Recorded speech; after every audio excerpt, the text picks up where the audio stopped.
The concept of Hyperborea first emerges from the mists of ancient Greek literature as a geographical and spiritual counterpoint to the known Mediterranean world.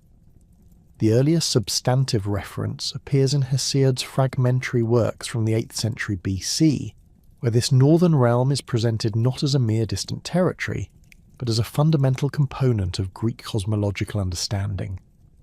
Hesiod's treatment of Hyperborea establishes it as existing beyond the reach of Boreas, the fierce north wind that brought winter's harsh bite to the Greek peninsula. This positioning immediately signals that Hyperborea occupies a space outside normal meteorological patterns, suggesting a land where the natural laws governing the Mediterranean world cease to apply. In Hesiod's cosmogony, the world divides into distinct regions, each governed by different divine forces and natural principles. The poet's fragments indicate that Hyperborea represents the ultimate northern boundary of the inhabitable world, a place where the destructive power of Boreas cannot penetrate. This geographical immunity from the north wind's influence creates the foundational characteristic that would define Hyperborean mythology throughout subsequent Greek literature: its status as a realm of perpetual comfort and divine favour. Hesiod's treatment suggests that the Hyperboreans exist in a state of continuous spring, untouched by the seasonal cycles that dominate Greek agricultural and social life.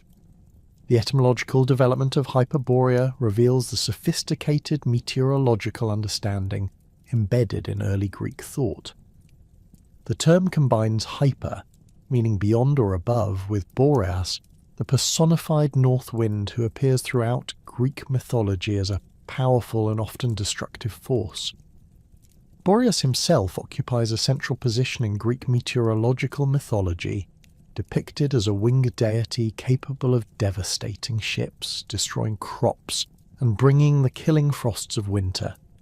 His realm extends across the northern regions known to the Greeks, encompassing the lands of Thrace and Scythia, where harsh winters and violent storms originate. By positioning Hyperborea as existing beyond Boreas, Greek poets created a conceptual space that transcends normal climatic limitations. This etymological construction reflects a sophisticated understanding of wind patterns and seasonal weather systems. Ancient Greek observers recognized that harsh winter weather consistently arrived from northern directions, brought by cold winds that swept down from unknown regions beyond the Black Sea and the northern mountains. Boreas represented the personification of these destructive meteorological forces, and his mythological character embodied the unpredictable and often catastrophic nature of winter storms.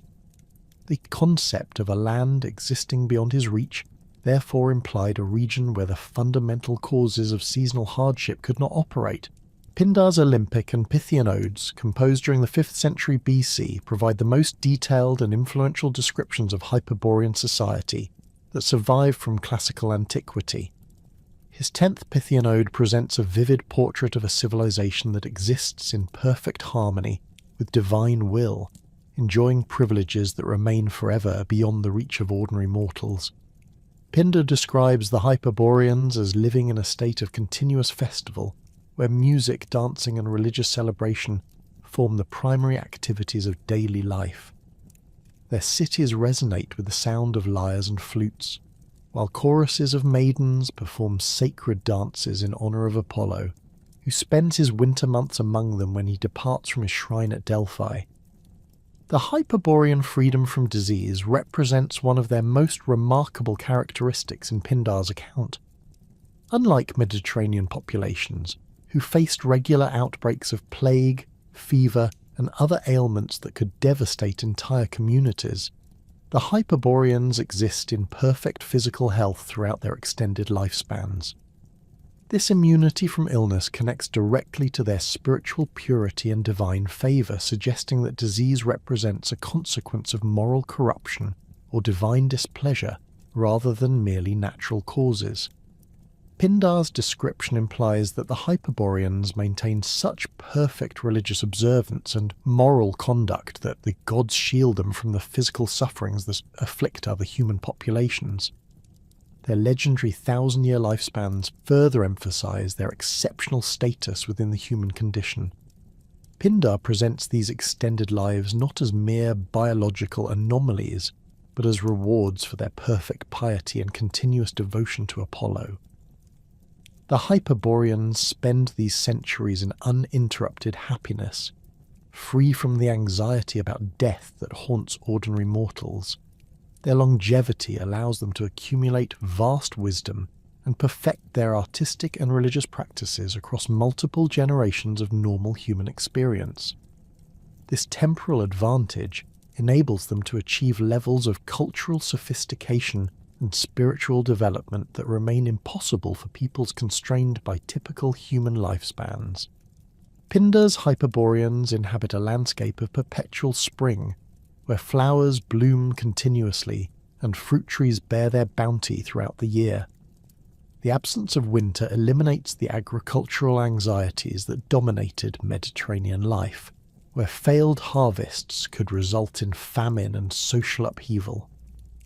Instead, the Hyperborean environment provides abundant sustenance without requiring the intensive labour that characterises farming in seasonal climates. This agricultural ease allows the population to dedicate their time to artistic, religious and intellectual pursuits rather than struggling for basic survival. The poet emphasises that the Hyperboreans achieve their blessed condition through perfect religious observance, rather than through technological advancement or military conquest. Their society operates according to principles of harmony and mutual respect, guided by divine wisdom rather than human ambition. This moral foundation distinguishes them from the competitive and often violent civilizations of the Mediterranean world, where cities regularly engaged in warfare and political conflict. Pindar suggests that the Hyperboreans have transcended such destructive impulses through their spiritual development and divine connection. Early Greek poets consistently employed Hyperborea as a literary device to highlight the limitations and problems of contemporary Mediterranean civilizations. By presenting detailed descriptions of Hyperborean perfection, poets could critique existing social, political and religious conditions without directly challenging powerful rulers or established institutions. The contrast between Hyperborean peace and Greek warfare, between Hyperborean health and Greek disease, between Hyperborean longevity and Greek mortality, serve to illuminate the shortcomings of actual human societies, while maintaining the fiction of discussing a distant and mythical realm. This literary technique proved particularly effective because it avoided the political dangers inherent in direct social criticism, while still conveying pointed observations about contemporary conditions. Poets could describe Hyperborean freedom from tyranny without explicitly condemning specific rulers, or praise Hyperborean religious purity without directly attacking corrupt priests or inadequate ritual practices. The mythical distance of Hyperborea provided a safe space for exploring alternative social arrangements and moral possibilities that might prove dangerous to discuss in more direct terms. The geographical positioning of Hyperborea also served important cosmological functions within Greek thought. By placing this perfect realm at the northern extremity of the world, poets reinforced the concept of geographical determinism that influenced much classical thinking about human societies. The idea that climate and location directly influenced human character and social development appears throughout Greek ethnographic writing, with northern peoples generally characterized as brave but lacking in sophistication, while southern populations were seen as intelligent but lacking in courage. Hyperborea represented an exception to these patterns, a northern region that combined the positive qualities associated with different geographical zones while avoiding their typical limitations. The relationship between Hyperborea and Apollo further reinforces its function as a literary contrast to Mediterranean realities. Apollo's annual journey to spend winter months among the Hyperboreans suggests that even the gods prefer their perfect society to the flawed civilizations of the known world. This divine endorsement validates Hyperborean superiority, while implying criticism of Greek religious and social practices. If Apollo himself seeks refuge in Hyperborea during the harsh winter months, this suggests that Greek lands fail to provide adequate spiritual comfort even for their patron deities. The Hyperborean connection to Apollo also establishes important links between this mythical realm and Greek religious centres, particularly Delphi. Ancient sources describe Hyperborean embassies bringing sacred offerings to Apollo's shrine, creating a network of religious exchange that connects the perfect northern realm to actual Greek religious practices. These embassies serve multiple literary functions, providing opportunities for poets to describe Hyperborean customs and values, while maintaining connections between the mythical realm and contemporary religious experience. The transition from purely mythological treatments of Hyperborea to more systematic historical inquiry begins with Herodotus of Halicarnassus, whose histories, written around 440 BC, represents the first sustained attempt to examine Hyperborean traditions through the lens of empirical investigation. Unlike his poetic predecessors who presented Hyperborean accounts as established truth, Herodotus approached these traditions with the skeptical methodology that would define classical historiography. His treatment of Hyperborean material demonstrates the tension between inherited cultural beliefs and emerging standards of historical evidence that characterized 5th century Greek intellectual development. Herodotus dedicates substantial attention to the complex system of religious exchanges connecting Hyperborea to the sacred island of Delos, Apollo's birthplace and one of the most important religious centres in the Greek world. According to his investigations, the Hyperboreans maintained regular contact with Mediterranean Greek communities through an elaborate chain of intermediary peoples who transported sacred offerings across vast distances. These offerings, wrapped in wheat straw according to ancient custom, travelled through Scythian territories, across the lands of various Thracian tribes, and through multiple Greek city-states before reaching their final destination at Apollo's shrine on Delos. The historian describes how these sacred packages passed from the Hyperboreans to the Scythians, who delivered them to their western neighbours. From there, the offerings continued westward through a succession of peoples, each group maintaining the religious obligation to transport the sacred materials to the next link in the chain. The Adriatic Aneti received the packages and passed them to the Corinthians, who delivered them to the Dodona region. From Dodona, the offerings travelled south through Greek territories, reaching the Malian Gulf before being transported across the Euboean Sea to Carystus. The Christians then carried them to Tenos, and finally the Tenians completed the journey by delivering the sacred materials to Delos. This elaborate transportation network reveals sophisticated diplomatic and religious relationships, extending across enormous geographical distances. Each participating people understood their role in maintaining the sacred connection between the distant Hyperboreans and Apollo's shrine, suggesting widespread recognition of Hyperborean religious authority throughout the northern regions. The system required consistent cooperation between numerous tribes and city-states, many of whom might otherwise maintain hostile relationships. The sacred nature of the Hyperborean offerings apparently provided sufficient motivation to overcome normal political boundaries and ethnic conflicts. Herodotus notes that the Delians themselves preserved detailed records of these exchanges, maintaining oral traditions that identified specific Hyperborean individuals who had participated in the offering system. The islanders spoke of 2 Hyperborean maidens, Opis and Arge, who had accompanied the first offerings to Delos in the distant past. These women had remained on the island, where they died and received heroic honours from the local population. Their graves became focal points for Delian religious observances, with local women cutting their hair in tribute and young men dedicating their first beard trimmings at the tomb sites. The historian also records the story of 2 additional Hyperborean women, Hyperike and Laodice, who had arrived at Delos accompanied by 5 men known as Perphories. Unlike their predecessors, these individuals had come not merely as religious envoys, but as permanent settlers who established ongoing Hyperborean presence on the island. The Delians treated them with extraordinary reverence, providing them with positions of honour in religious ceremonies and ensuring their comfortable maintenance throughout their lives.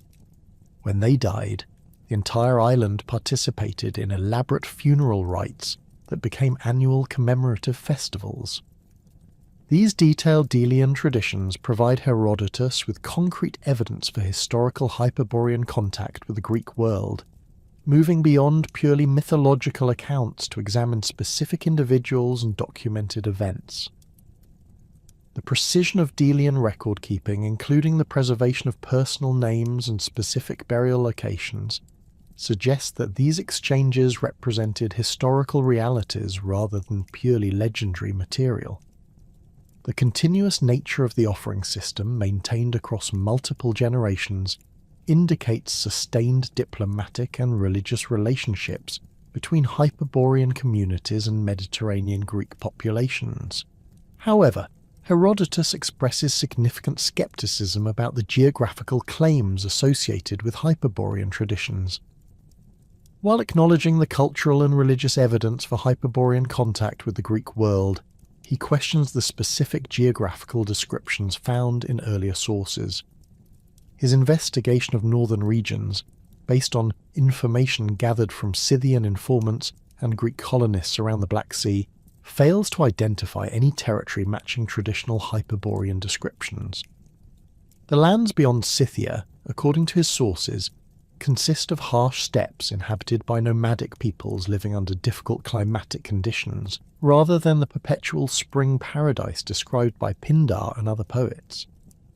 The historian's treatment of the famous Abaris the Hyperborean demonstrates his methodological approach to evaluating extraordinary claims within historical frameworks. Multiple Greek sources preserve traditions about this remarkable individual who allegedly travelled throughout the Mediterranean world during the 7th century BC, carrying a golden arrow that served as both a magical implement and a symbol of his Hyperborean origins. Various accounts describe Abaris as possessing supernatural powers, including the ability to travel vast distances without eating, to predict earthquakes and other natural disasters, and to purify cities afflicted by plague or other divine punishments. According to these traditions, Abaris had received his golden arrow directly from Apollo during the god's residence in Hyperborea. This divine gift enabled him to travel through the air, covering enormous distances in remarkably short periods. Greek cities throughout the Mediterranean had reportedly welcomed Abaris as a holy man capable of providing divine guidance and supernatural assistance. His arrival in various communities coincided with the resolution of serious problems, including the end of plague outbreaks, successful military campaigns, and the establishment of beneficial religious reforms. Herodotus acknowledges the widespread circulation of these Abaris traditions, while maintaining careful distance from their supernatural elements. His account focuses on the historical evidence for Abaris's travels, rather than the miraculous powers attributed to him. The historian notes that multiple Greek communities preserved records of visits from a northern holy man claiming Hyperborean origins, suggesting that some individual matching Abaris's basic description had indeed travelled throughout the Greek world during the specified period. The golden arrow associated with Abaris receives particular attention in classical sources, with various authors providing different explanations for its significance and powers. Some traditions describe it as a divine gift from Apollo that enabled supernatural travel, while others suggest it served as a sacred implement used in religious ceremonies or divination practices.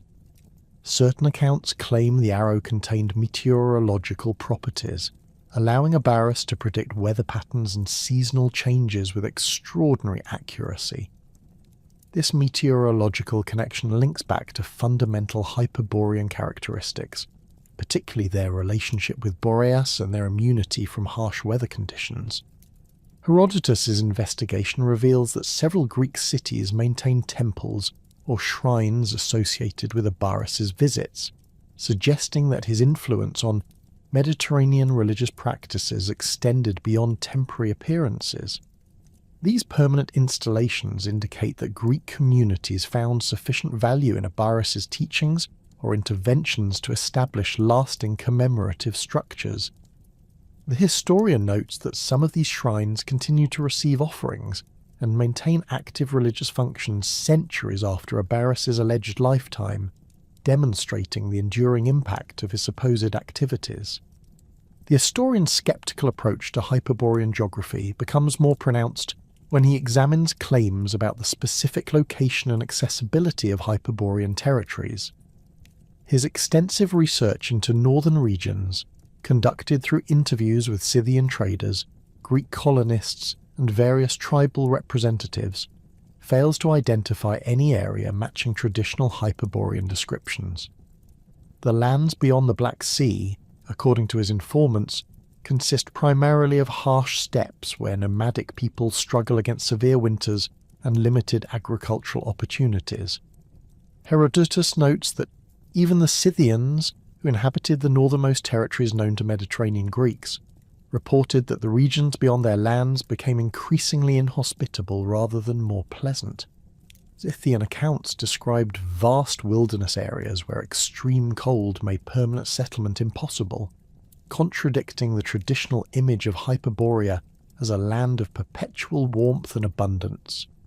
These geographical investigations lead the historian to question whether Hyperborea exists as a physical location accessible through normal travel, or whether it represents a spiritual or mythological concept that transcends ordinary geographical categories.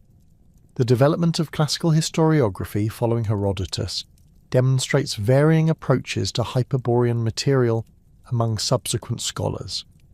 Diodorus Siculus, writing during the 1st century BC, attempts to synthesize earlier Hyperborean traditions with contemporary geographical knowledge. His Library of History presents Hyperborea as a real territory located beyond the Rhipaean Mountains, inhabited by people who maintain the religious and cultural characteristics described in earlier sources while existing within a more conventional geographical framework. Diodorus describes the Hyperboreans as inhabiting a large island in the Northern Ocean, roughly the size of Sicily, where the climate remains temperate throughout the year due to favourable winds and geographical protection from harsh weather systems.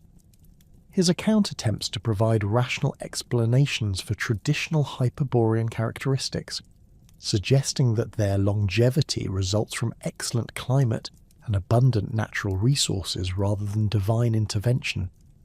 The absence of disease among Hyperborean populations, according to Diodorus, stems from their pure environment and healthy lifestyle rather than supernatural immunity.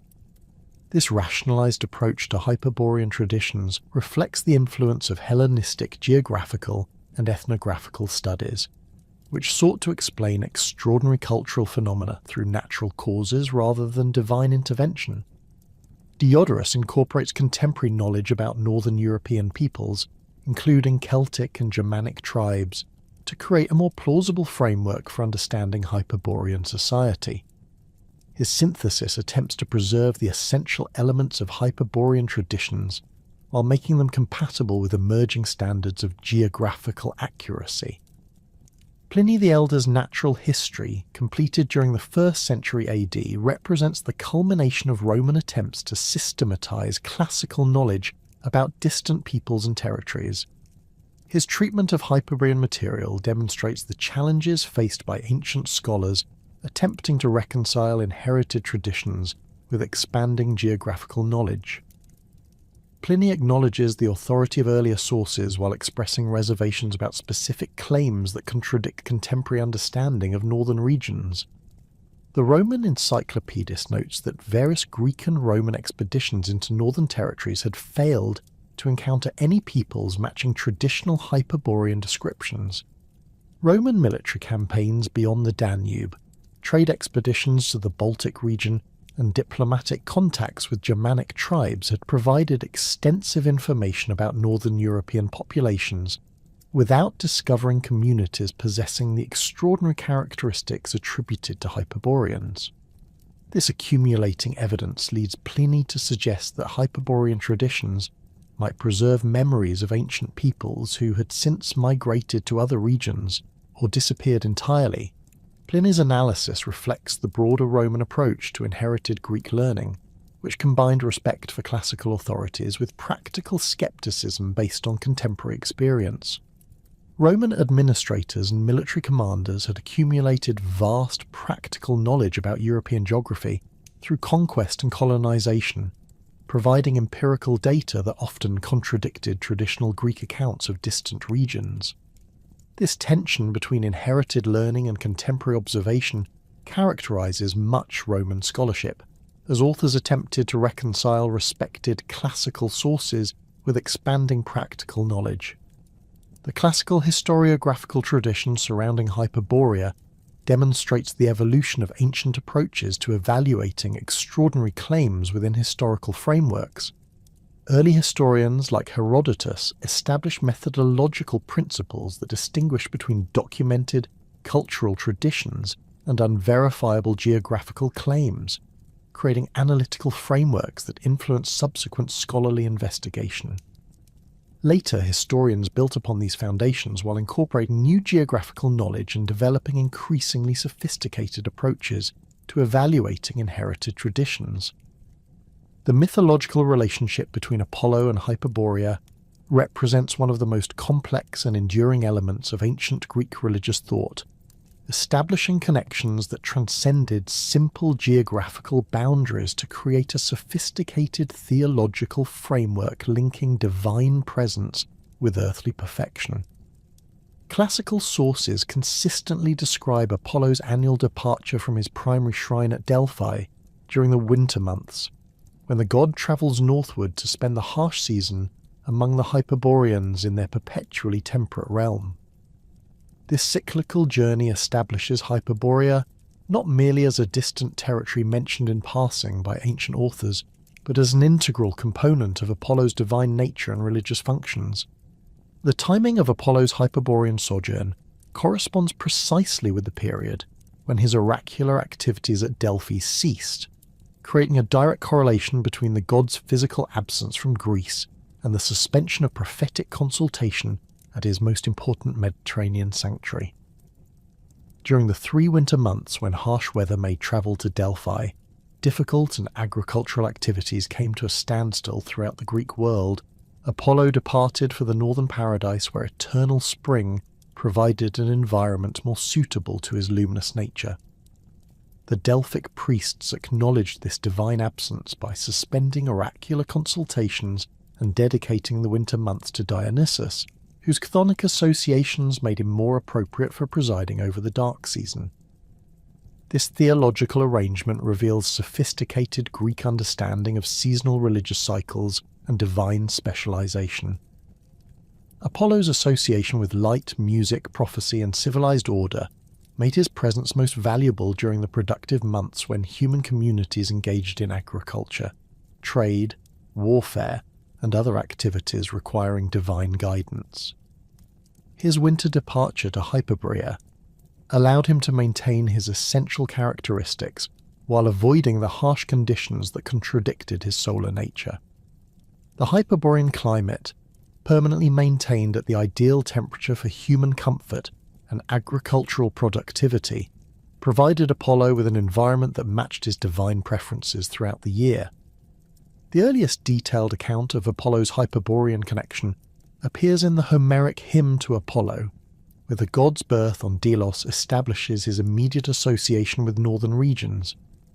According to this tradition, Leto sought refuge on the floating island of Delos to escape Hera's jealous persecution, and the island agreed to provide sanctuary in exchange for Apollo's promise to maintain his primary shrine there.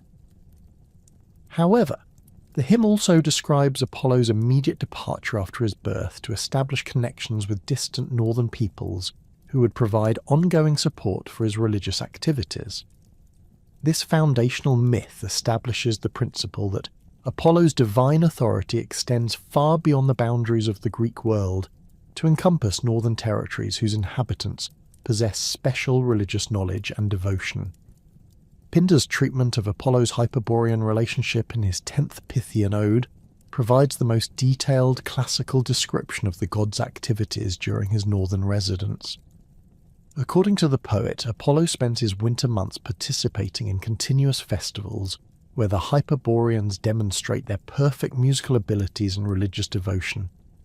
The god joins their choruses, accompanies their sacred dances with his lyre, and receives their offerings of perfect hecatombs that never include the blood sacrifice required by Mediterranean religious practices. Instead, the Hyperboreans honour Apollo with bloodless offerings of fruits, flowers, and musical performances that reflect their society's freedom from violence and death. The Hyperborean festivals described by Pindar involve elaborate musical competitions where the inhabitants demonstrate skills that surpass even the most accomplished Greek performers. Their lyres produce sounds of extraordinary purity and complexity, while their vocal harmonies achieve perfect mathematical proportions that reflect the cosmic order governing their realm. Apollo's participation in these performances represents not merely divine approval, but active collaboration, as the god contributes his own musical abilities to create artistic achievements impossible in the ordinary world. These collaborative performances generate music that influences natural phenomena, causing flowers to bloom more abundantly and encouraging wild animals to gather peacefully around the festival sites. The legendary Hyperborean figures associated with Apollo worship extend beyond the anonymous masses of perfect citizens to include specific individuals whose names and accomplishments were preserved in classical sources. The most famous of these figures, Abaris the Hyperborean, appears throughout Greek literature as a wandering priest whose supernatural abilities derive directly from his northern origins and special relationship with Apollo. Classical authors describe Abaris as carrying a golden arrow given to him personally by Apollo during the god's residence in Hyperborea, an implement that served simultaneously as a religious symbol, a means of magical transportation, and a tool for performing miraculous healings. Abaris allegedly possessed the ability to travel vast distances without consuming food, sustaining himself entirely through divine energy channeled through his sacred arrow. Greek cities throughout the Mediterranean reported visits from this remarkable individual during the 7th century BC, when he appeared at moments of crisis to provide supernatural assistance and religious guidance. His interventions typically involved purification rituals that ended plague outbreaks, divination practices that predicted natural disasters, and religious reforms that improved relationships between human communities and divine powers.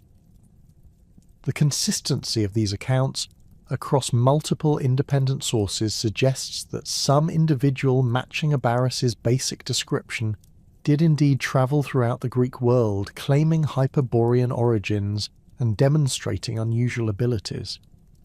The golden arrow carried by Abaris receives detailed attention in classical sources, with various authors providing different explanations for its supernatural properties. Herodotus describes it as enabling rapid travel across enormous distances, while later sources suggest it served as a divination tool that revealed hidden knowledge about future events. Certain accounts claim the arrow contained fragments of meteoric iron that had fallen from the heavens into Hyperborean territory, materials that retained celestial properties enabling communication with divine powers. The arrow's golden construction reflects Apollo's solar associations, while its aerodynamic form suggests connections to the god's role as an archer and sender of both beneficial and destructive projectiles. Archaeological evidence from northern European sites dating to the Bronze and Iron Ages reveals religious practices that may have influenced Greek conceptions of Apollo worship and Hyperborean spirituality. Excavations throughout Scandinavia, northern Germany, and the Baltic regions have uncovered elaborate solar cult sites featuring stone circles, bronze discs, and ritual deposits that demonstrate sophisticated astronomical knowledge and sun worship practices. These installations suggest that northern European peoples developed complex religious systems centered on solar deities centuries before documented Greek contact with these regions.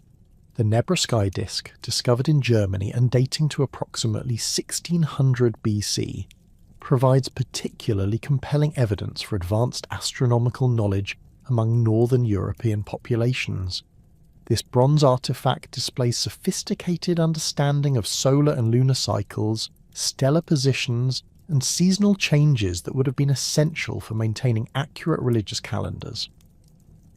The disk's symbolic representations include solar boats similar to those found in Scandinavian rock art, suggesting widespread distribution of solar religious concepts throughout northern Europe during the Bronze Age.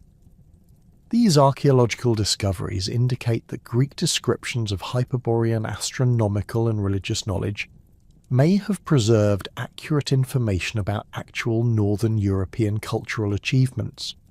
Scandinavian rock art sites from the Bronze Age contain thousands of petroglyphs depicting solar symbols, ritual processions, and religious ceremonies that demonstrate the central importance of sun worship in northern European cultures. The Tanum rock art complex in Sweden includes detailed scenes of priests conducting solar rituals, worshippers making offerings to celestial deities, and sacred boats carrying solar discs across symbolic waters. These artistic representations suggest that northern European peoples maintained elaborate religious systems focused on solar deities whose characteristics parallel those attributed to Apollo in classical sources. The ritual deposits discovered at northern European religious sites provide additional evidence for sophisticated religious practices that may have influenced Greek Apollo cults. Bog deposits throughout Denmark and northern Germany contain elaborate offerings including bronze weapons, golden ornaments, and ritual vessels that demonstrate the wealth and artistic sophistication of northern European religious communities. These offerings frequently include solar symbols, astronomical instruments, and musical instruments that parallel the religious equipment described in classical accounts of Hyperborean Apollo worship. The sacred offerings allegedly sent from Hyperborea to Mediterranean Apollo sanctuaries created a complex network of religious exchange that connected northern European religious practices with Greek cult centres. Classical sources describe regular shipments of sacred materials that travelled from Hyperborean territories through elaborate transportation chains involving multiple intermediate peoples. These offerings included rare northern products such as amber, furs, and precious metals, along with specially prepared religious items whose exact nature remained secret to all except the priests responsible for their handling. The amber trade routes that connected northern European sources with Mediterranean markets provide a plausible framework for understanding how Hyperborean religious offerings might have reached Greek sanctuaries. Archaeological evidence demonstrates that amber from Baltic sources circulated throughout Bronze Age and Iron Age Europe, reaching Greek territories through established trade networks that involved multiple intermediate peoples. The religious significance attributed to amber in both northern European and Greek cultures suggests that this material may have served as a medium for religious as well as commercial exchange. Greek sanctuaries, particularly those dedicated to Apollo, have yielded archaeological evidence for exotic northern materials that may represent the Hyperborean offerings described in classical sources. Excavations at Delphi have uncovered amber ornaments, unusual metal objects, and ritual implements that demonstrate contact with northern European cultural traditions. While the specific identification of these materials as Hyperborean offerings remains speculative, their presence at Apollo's primary shrine indicates that northern European religious communities maintained some form of contact with Greek cult centres. The Delian records of Hyperborean embassies provide the most detailed classical accounts of how these religious exchanges operated in practice. According to Herodotus, the Delians maintained precise oral traditions describing the arrival of specific Hyperborean individuals who had brought sacred offerings to Apollo's birthplace shrine. These traditions included the personal names of Hyperborean women who had remained on Delos as permanent religious representatives, establishing ongoing connections between the northern realm and the Greek religious centre. The tomb monuments erected for deceased Hyperborean representatives on Delos became focal points for local religious observances that continued for centuries after their construction. Delian women regularly visited these graves to make offerings and perform ritual hair-cutting ceremonies that honoured the memory of the northern visitors. Young Delian men dedicated their first beard trimmings at these sites, creating coming-of-age rituals that incorporated Hyperborean religious elements into local Greek practices. These ongoing observances demonstrate the lasting impact of Hyperborean religious influence on Greek cult activities. The transportation system described for conveying Hyperborean offerings to Greek sanctuaries reveals sophisticated diplomatic arrangements that transcended normal political boundaries and ethnic conflicts. Each participating people understood their sacred obligation to maintain the religious connection between distant Hyperborea and Mediterranean Apollo shrines, suggesting widespread recognition of Hyperborean spiritual authority throughout northern and central Europe. The system's successful operation across multiple generations indicates that northern European peoples maintained consistent religious practices and diplomatic relationships that enabled regular communication with Greek religious centres. Classical sources describe the Hyperborean offerings as wrapped in wheat straw, according to ancient customs that preserved their sacred nature during the long journey southward. This packaging method suggests agricultural connections between Hyperborean religious practices and the grain cultivation that formed the foundation of Mediterranean economic life. The use of wheat straw as sacred wrapping material indicates that Hyperborean religious traditions incorporated agricultural symbolism similar to that found in Greek Demeter and Apollo cults, creating additional theological connections between northern and southern European religious systems. The ritual objects allegedly included in Hyperborean offerings encompassed a wide range of materials and implements that reflected the sophisticated religious practices attributed to northern European Apollo worshippers. Classical accounts mention golden ornaments crafted with extraordinary skill, musical instruments that produce sounds of unusual purity, and astronomical devices that demonstrated advanced knowledge of celestial movements. These descriptions suggest that Hyperborean religious communities possessed technological and artistic capabilities that impressed even the sophisticated craftsmen of classical Greek sanctuaries. The systematic attempts by ancient geographers to locate Hyperborea within the physical world reveal the complex interplay between inherited mythological traditions and emerging empirical knowledge that characterize classical geographical scholarship. Unlike the poetic treatments that presented Hyperborea as existing in a realm beyond normal spatial constraints, ancient cartographers and geographical theorists faced the practical challenge of reconciling traditional accounts with observable geographical realities. Their efforts produced a diverse array of theoretical locations for the legendary Northern Realm, each reflecting different approaches to balancing literary authority against empirical observation.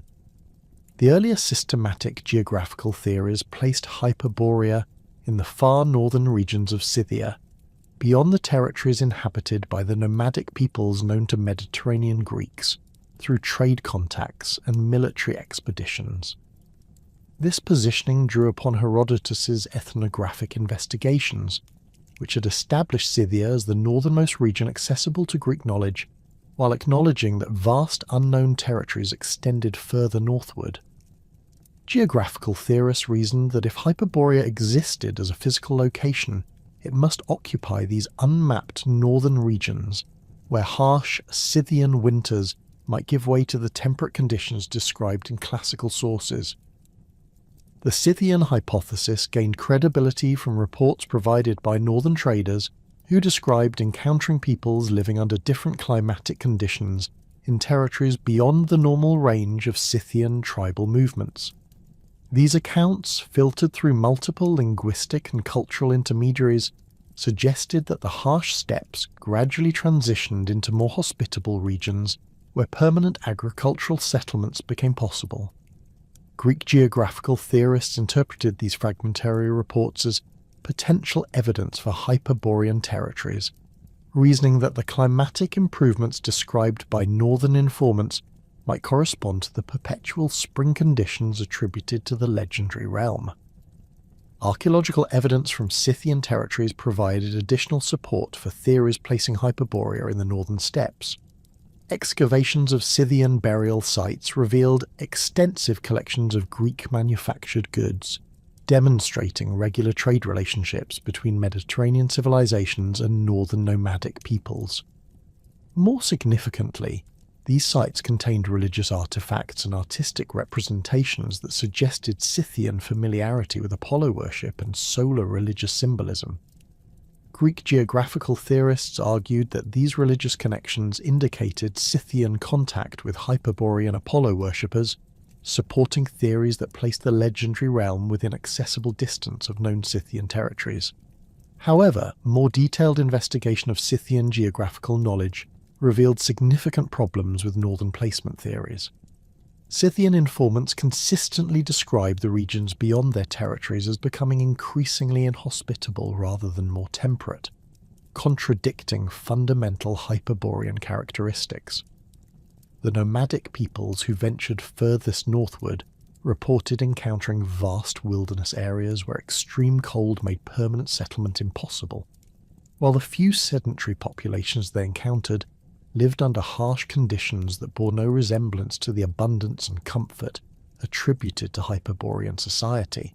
Alternative geographical theories emerged that placed Hyperborea in western rather than northern directions, identifying the legendary realm with territories beyond the Pillars of Heracles or in the distant Atlantic Ocean.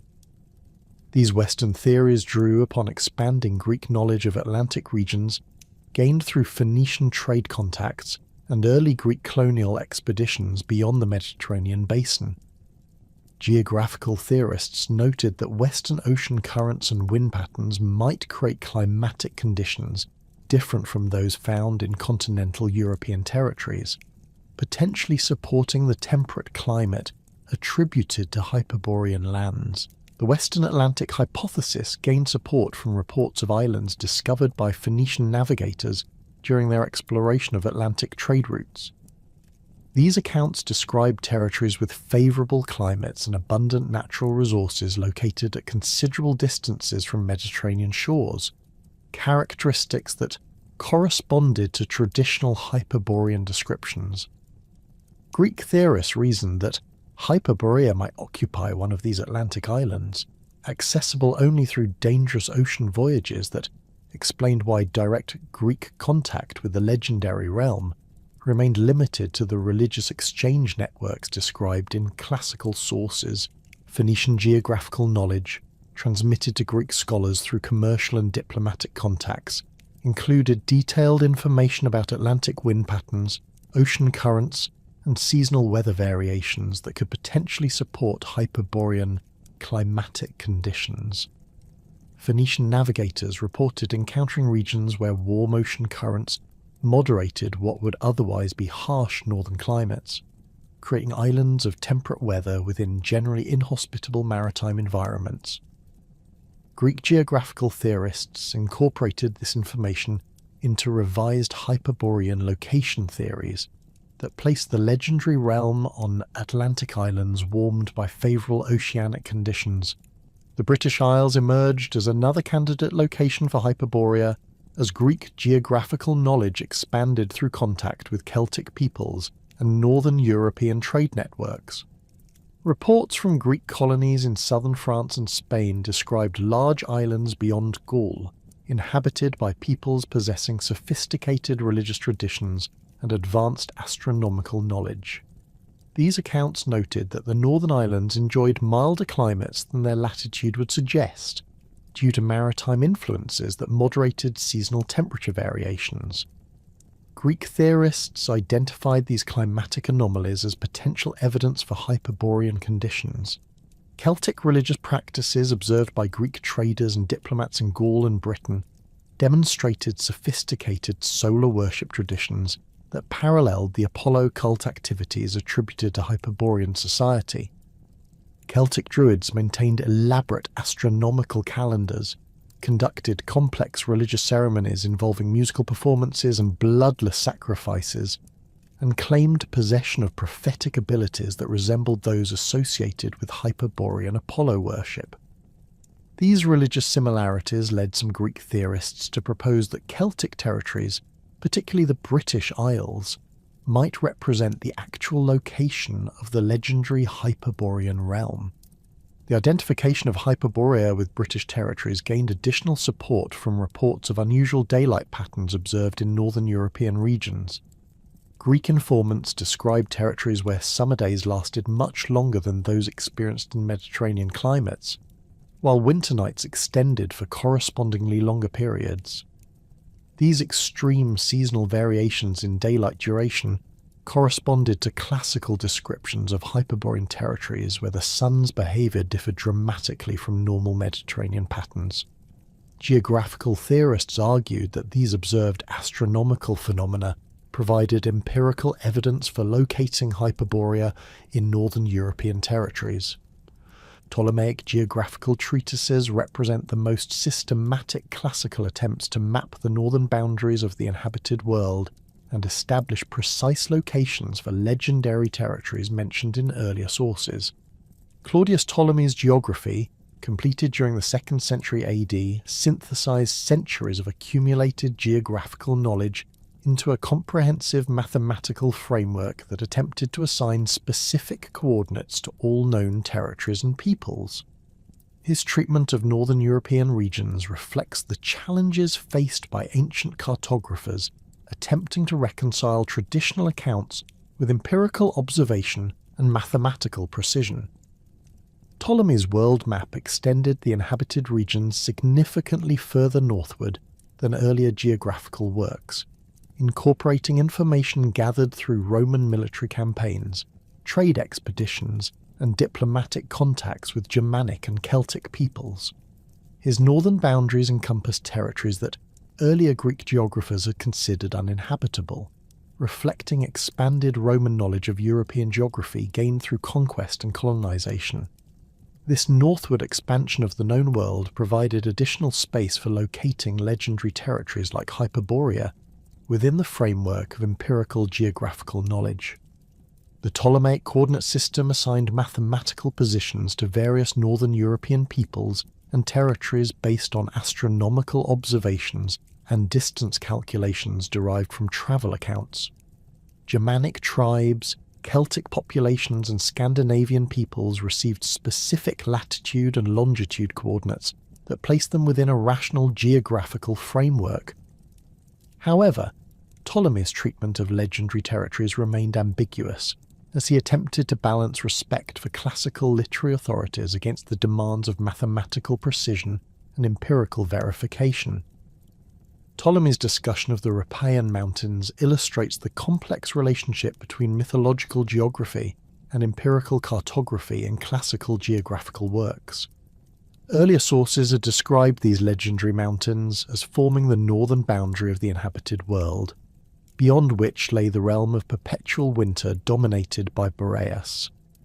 Some traditions placed Hyperborea beyond the Rhipaean range in territories protected from harsh northern winds by the mountain's barrier effect.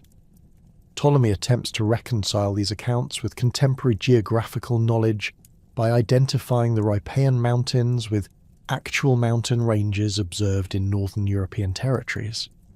The geographical positioning of the Rhipaean Mountains in Ptolemaic cartography reflects attempts to create rational explanations for the climatic conditions attributed to Hyperborean territories. Classical climate theory recognized that mountain ranges could create significant variations in local weather patterns, with territories on the leeward side of major mountains often experiencing milder conditions than their latitude would suggest.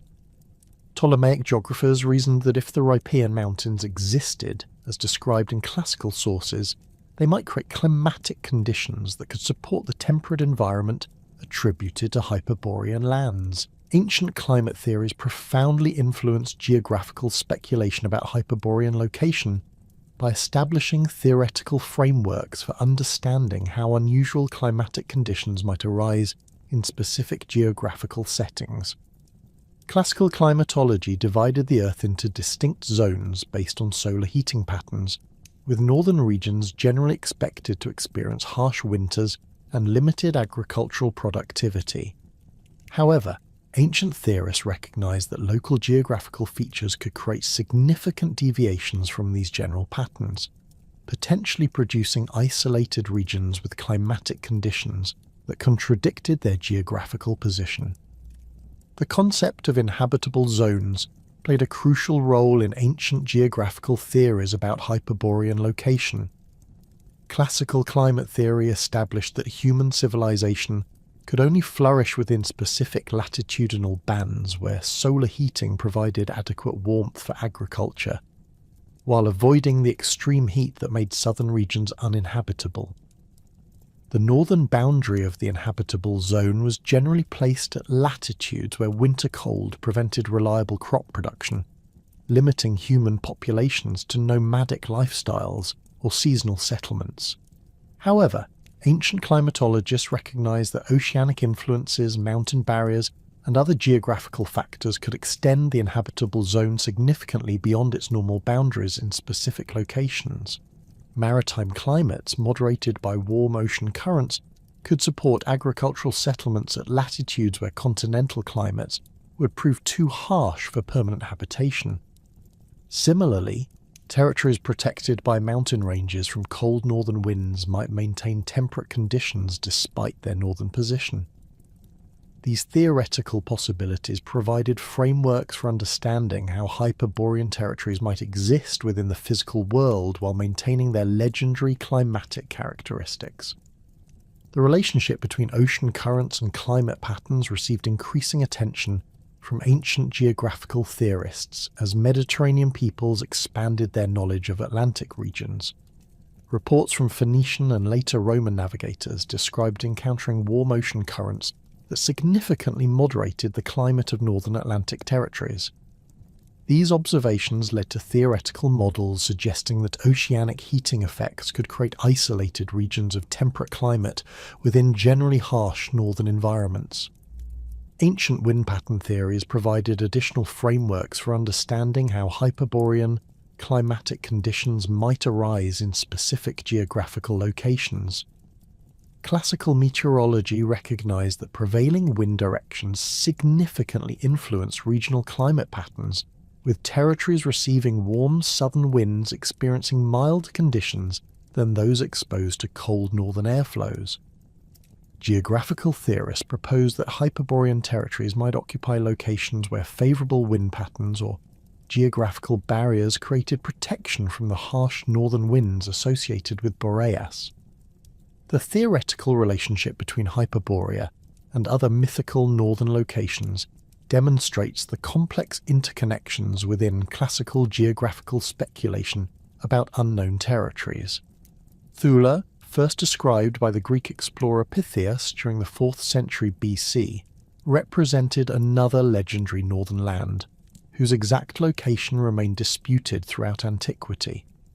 Some geographical theorists identified Thule with Hyperborea, arguing that both names referred to the same northern territory described through different cultural traditions. Others maintained that Thule and Hyperborea represented distinct locations, each possessing different characteristics and occupying separate positions within the northern geographical framework. Pytheas' account of his voyage to Thule provided the most detailed classical description of northern European territories based on direct observation rather than inherited traditions. His description of a land where summer nights lasted only 2 or 3 hours corresponded to astronomical conditions observable in northern Scandinavian territories, providing empirical evidence for the existence of inhabited regions at extreme northern latitudes. However, Pytheas' account also included descriptions of unusual natural phenomena, including seas that could neither be sailed nor walked upon, that suggested encounters with geographical conditions unknown in Mediterranean regions. The identification of Pytheas' Thule with various northern European territories influenced subsequent geographical theories about Hyperborean location.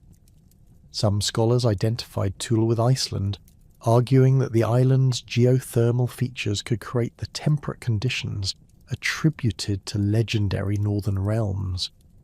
Others placed Thule in northern Scotland or Scandinavia, regions where extreme daylight variations matched Pytheas's astronomical observations. These competing identifications reflected the ongoing challenge faced by ancient geographers attempting to reconcile literary traditions with empirical geographical knowledge. The Rhipaean Mountains occupied a central position in ancient geographical theories about northern European topography and their relationship to legendary territories like Hyperborea. Classical sources consistently describe these mountains as forming a major geographical barrier that separated the known world from unknown northern regions.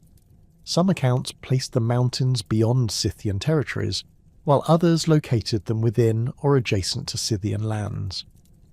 The exact position and characteristics of the Rhipaean range remained subjects of ongoing geographical speculation throughout antiquity. Ancient descriptions of the Rhipaean Mountains emphasized their role as the source of major European rivers and the boundary between different climatic zones. Several classical authors described rivers flowing southward from the Rhipaean range, including waterways that some sources identified with known European rivers such as the Tanais or the Borysthenes. These river systems provided potential transportation routes that could connect Hyperborean territories with the Mediterranean world through the religious exchange networks described in classical sources.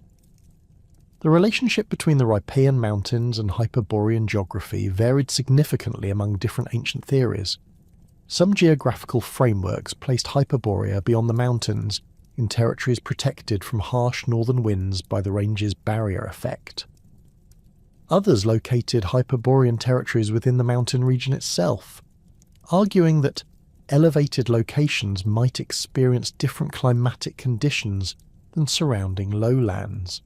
Still other theories identified the Rhipaean range with the northern boundary of Hyperborean lands, suggesting that the legendary realm occupied the southern slopes of the mountains where favourable exposure created temperate microclimates. Archaeological investigations of northern European mountain regions have revealed evidence for sophisticated Bronze Age and Iron Age cultures that possessed advanced metallurgical skills, astronomical knowledge, and religious traditions involving solar worship. These discoveries suggest that ancient geographical theories about northern mountain peoples may have preserved accurate information about actual cultural achievements in regions that classical sources associated with legendary territories.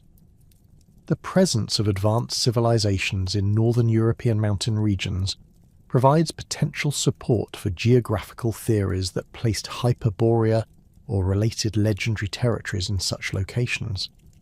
The Roman encounter with Hyperborean traditions marked a fundamental shift in how classical civilization approached these northern legends, transforming them from purely Greek mythological concepts into practical tools for understanding and governing the expanding empire's northern territories. Roman authors approached Hyperborean material with the systematic methodology that characterized their treatment of inherited Greek learning, combining respect for classical authorities with pragmatic analysis based on contemporary military and administrative experience. This Roman perspective introduced new interpretive frameworks that connected legendary northern realms with actual Germanic and Celtic populations encountered during imperial expansion. Ovid's treatment of Hyperborean themes in his Metamorphoses demonstrates the sophisticated literary techniques Roman poets employed to adapt Greek mythological material for contemporary audiences. Writing during the Augustan period, when Roman armies were actively campaigning beyond the Rhine and Danube frontiers, Ovid transformed traditional Hyperborean accounts into allegories that reflected Roman experiences with northern European peoples. His description of the eternal spring enjoyed by Hyperborean populations becomes a metaphor for the civilizing influence of Roman rule, suggesting that imperial administration could transform harsh barbarian territories into prosperous provinces resembling the legendary northern paradise. The poet's account of Apollo's winter residence among the Hyperboreans takes on new significance within the context of Roman imperial ideology. Ovid presents the gods' annual journey northward as a civilizing mission that brings Mediterranean cultural values to distant territories, paralleling the Roman belief that imperial expansion served to spread civilization throughout the barbarian world. The Hyperborean festivals described in Ovid's work emphasize themes of peaceful cultural exchange and voluntary submission to divine authority, reflecting Roman preferences for diplomatic solutions over military conquest in dealing with northern European tribes.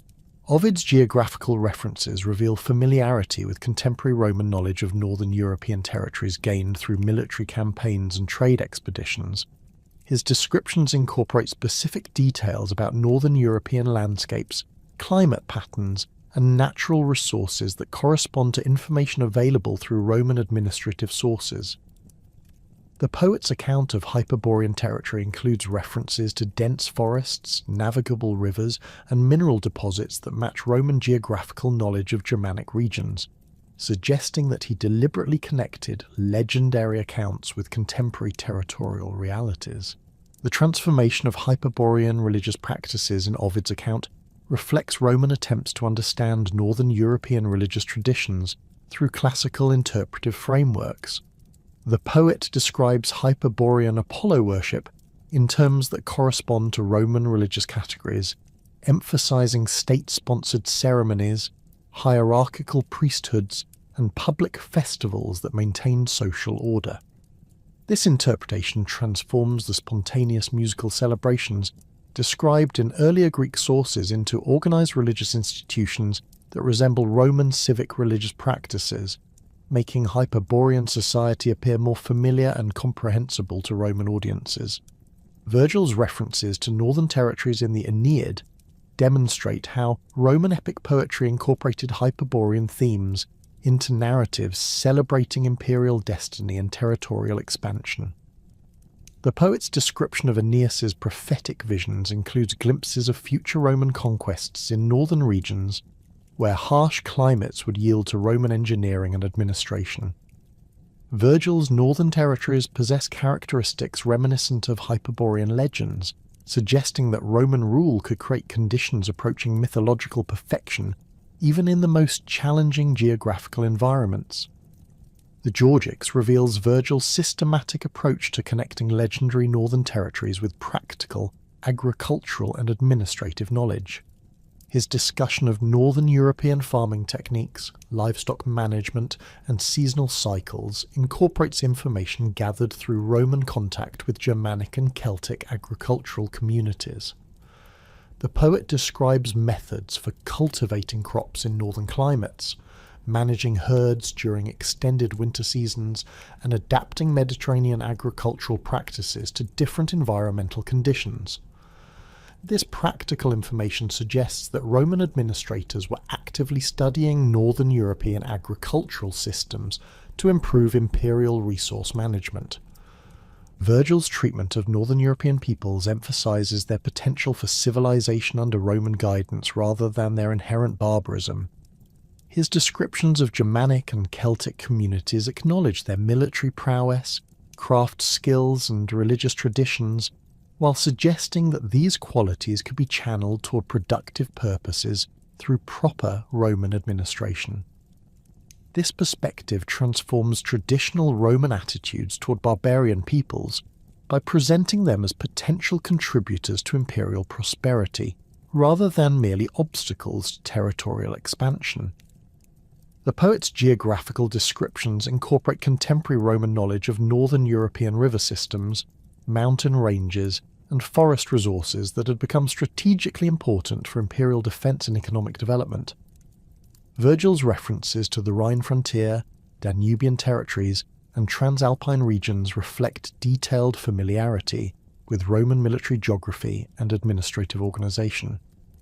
His poetic treatment of these territories combines practical geographical information with mythological associations that connect contemporary Roman expansion with legendary accounts of northern realms.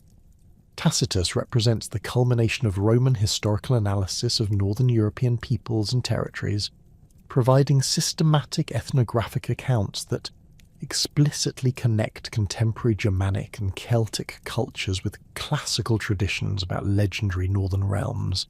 His Germania offers detailed descriptions of Germanic social organization, religious practices, military customs, and territorial arrangements based on information gathered through Roman diplomatic contacts, military campaigns, and administrative experience.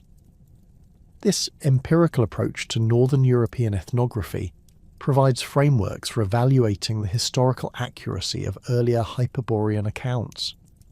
The historian's description of Germanic religious practices reveals sophisticated solar worship traditions that correspond closely to classical accounts of Hyperborean Apollo cult activities. Germanic communities maintained elaborate astronomical calendars, conducted seasonal festivals involving musical performances and communal celebrations, and preserved oral traditions describing divine connections with northern territories. Tacitus notes that Germanic priests possessed prophetic abilities similar to those attributed to Hyperborean religious specialists, suggesting continuity between legendary accounts and contemporary religious practices. Germanic social organization described by Tacitus includes democratic assemblies, consensual leadership selection, and peaceful conflict resolution mechanisms that parallel the harmonious governance attributed to Hyperborean society in classical sources. The historian notes that Germanic communities avoided the political violence and social inequality that characterized Mediterranean civilizations, instead maintaining stable social relationships based on mutual respect and shared religious values. These observations suggest that classical accounts of Hyperborean social perfection may have preserved accurate information about actual Northern European cultural achievements. Tacitus's geographical descriptions of Germanic territories emphasize their abundant natural resources, favorable agricultural conditions, and strategic locations that made them valuable additions to the Roman Empire. His account of Germanic lands includes detailed information about forest resources, mineral deposits, river transportation systems, and defensive positions that had become important considerations in Roman territorial planning. The historian's practical assessment of Germanic territorial value contrasts with earlier Roman dismissals of northern regions as worthless barbarian wastelands. The historian's analysis of Germanic military capabilities reveals sophisticated tactical systems, advanced metallurgical skills, and effective organizational structures that enabled successful resistance to Roman expansion. Tacitus describes Germanic weapons, armor, and fortification techniques that incorporated advanced engineering principles and demonstrated familiarity with Mediterranean military innovations. His account suggests that Germanic peoples possessed technological capabilities that approached or exceeded Roman standards in specific areas, contradicting assumptions about barbarian technological inferiority. Roman administrative documents from northern frontier regions provide additional evidence for connections between classical Hyperborean traditions and actual northern European cultural practices, military reports, diplomatic correspondence, and provincial administrative records describe encounters with Germanic and Celtic communities that possessed characteristics reminiscent of legendary northern realms. These official sources document northern European religious festivals, agricultural techniques, craft specializations, and social institutions that correspond to elements found in classical Hyperborean accounts.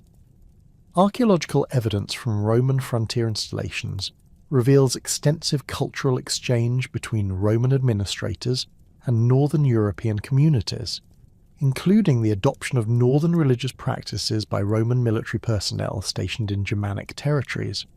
Excavations at Roman forts along the Rhine and Danube frontiers have uncovered religious artifacts, architectural modifications, and burial practices that demonstrate Roman integration of northern European spiritual traditions. These archaeological discoveries suggest that Roman encounters with northern European peoples produced significant cultural synthesis rather than simple military domination. The identification of specific Northern European tribes with legendary Hyperborean populations appears in various Roman administrative and literary sources that attempt to connect contemporary territorial knowledge with inherited classical traditions. Roman authors proposed that the Cimbri, Teutones, or other Germanic peoples might represent descendants of the legendary Hyperboreans, arguing that their religious practices, social organization, and geographical locations corresponded to classical descriptions. These identifications reflect Roman attempts to create historical continuity between mythological accounts and contemporary ethnographic knowledge. Roman religious syncretism in northern territories demonstrates systematic integration of Germanic and Celtic religious traditions with Mediterranean cult practices, creating hybrid religious systems that incorporated elements from both cultural traditions. Roman military installations in Germanic territories established shrines that combined traditional Roman religious forms with local Northern European spiritual practices, including solar worship ceremonies that resembled classical descriptions of Hyperborean Apollo cult activities. These syncretic religious developments suggest that Roman administrators recognized value in Northern European religious traditions rather than simply imposing Mediterranean practices. The adaptation of Roman religious calendars to accommodate Northern European seasonal patterns reveals practical accommodation of local environmental conditions and cultural preferences. Roman administrative centres in Germanic territories modified traditional Mediterranean religious scheduling to correspond with northern agricultural cycles, seasonal celebrations, and astronomical observations that differed significantly from Mediterranean patterns. These calendar adaptations incorporated Northern European knowledge of extended daylight variations, seasonal weather patterns, and agricultural timing that had been mentioned in classical Hyperborean accounts. Roman engineering projects in northern territories demonstrate systematic attempts to create environmental conditions resembling those attributed to legendary northern realms. Roman construction of heated buildings, covered markets, public baths, and agricultural installations in Germanic provinces aimed to provide Mediterranean-style comfort and convenience despite harsh northern climates. These engineering achievements transformed northern European settlements in ways that approached the climatic perfection attributed to Hyperborean territories, suggesting that Roman technology could realize mythological ideals through practical application. The development of Roman trade networks connecting northern European territories with Mediterranean markets created economic relationships that resembled the religious exchange systems described in classical Hyperborean accounts. Roman merchants established regular transportation routes that carried northern European products including amber, furs, precious metals, and specialized craft goods to Mediterranean destinations. These trade networks operated through complex diplomatic arrangements involving multiple intermediate peoples, paralleling the elaborate transportation chains described for conveying Hyperborean religious offerings to Greek sanctuaries. Roman military recruitment in northern European territories incorporated Germanic and Celtic warriors into imperial armies, creating institutional frameworks for cultural exchange that transformed both Roman military practices and Northern European social organization. Germanic military techniques, weapons technology, and tactical innovations became integrated into Roman military systems, while Northern European recruits gained exposure to Mediterranean cultural values and administrative practices. This military integration created channels for transmitting Northern European cultural knowledge throughout the Roman Empire. The influence of Northern European legal traditions on Roman provincial administration demonstrates systematic Roman adaptation of local governance systems rather than simple imposition of Mediterranean legal frameworks. Roman administrators in Germanic territories incorporated elements of Germanic customary law, dispute resolution mechanisms, and social organization principles into provincial legal systems. These legal adaptations suggest that Roman authorities recognized the effectiveness of Northern European social institutions rather than dismissing them as primitive barbarian customs. Roman urban planning in northern European provinces reflects systematic attempts to create settlements that combined Mediterranean urban amenities with adaptations to northern environmental conditions and cultural preferences. Roman cities established in Germanic territories incorporated architectural features, public spaces, and infrastructure systems designed to accommodate northern European social patterns while providing Roman-style civic amenities. These urban developments created living environments that approached the idealized conditions attributed to Hyperborean cities in classical sources. The collapse of Roman imperial authority in Western Europe during the 5th century AD created profound disruptions in how classical knowledge was preserved, transmitted, and interpreted, fundamentally altering the medieval understanding of ancient traditions, including Hyperborean mythology. Christian chroniclers and theologians who inherited fragments of classical learning faced the complex task of reconciling pagan mythological accounts with Christian cosmological frameworks, producing innovative reinterpretations that transformed Hyperborean legends into components of medieval Christian geography and eschatology. These medieval adaptations demonstrate the sophisticated intellectual processes through which Christian scholars preserved classical knowledge while adapting it to serve contemporary religious and political purposes. The earliest Christian treatments of Hyperborean material appear in the works of late imperial church fathers who encountered classical geographical and mythological texts during their education in traditional Roman schools. Jerome's extensive correspondence reveals familiarity with Hyperborean references found in Virgil, Ovid, and other classical authors whose works remained standard components of late Roman educational curricula.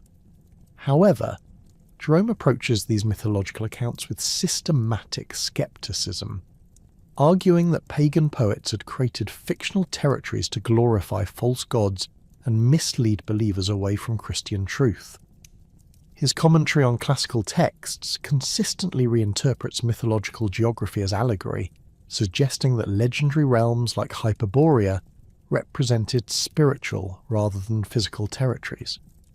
Augustine's treatment of classical geographical knowledge in The City of God establishes interpretive frameworks that profoundly influenced medieval approaches to ancient mythological material. The bishop acknowledges that classical authors possessed accurate information about distant territories and peoples, but argues that their pagan religious perspectives prevented them from understanding the true spiritual significance of geographical phenomena. Augustine suggests that territories described in classical sources as possessing paradisiacal conditions might represent corrupted memories of Eden or prophetic visions of the celestial paradise promised to Christian believers. This interpretive approach transforms Hyperborean legends from pagan mythology into potential components of Christian salvation history. The preservation of classical texts in medieval monasteries created opportunities for Christian scholars to encounter detailed accounts of Hyperborean traditions while developing systematic approaches to reconciling pagan learning with Christian doctrine. Monastic libraries throughout Europe maintained copies of geographical works by Ptolemy, Pliny, and other classical authors, whose treatments of northern territories included references to Hyperborean legends. Medieval librarians and copyists preserved these texts not for their mythological content, but for their practical geographical information, which proved valuable for understanding the territories where Christian missionary activities were expanding during the early medieval period. Isidore of Seville's Etymologies, completed during the early 7th century, represents the most systematic medieval attempt to synthesize classical geographical knowledge with Christian cosmological understanding. Isidore's treatment of northern European territories incorporates information derived from classical sources while reinterpreting legendary accounts within Christian frameworks that emphasize divine providence and moral instruction. His description of northern regions beyond Scythia acknowledges classical references to territories possessing unusual climatic conditions, but attributes these phenomena to divine intervention rather than natural geographical processes or pagan religious influences.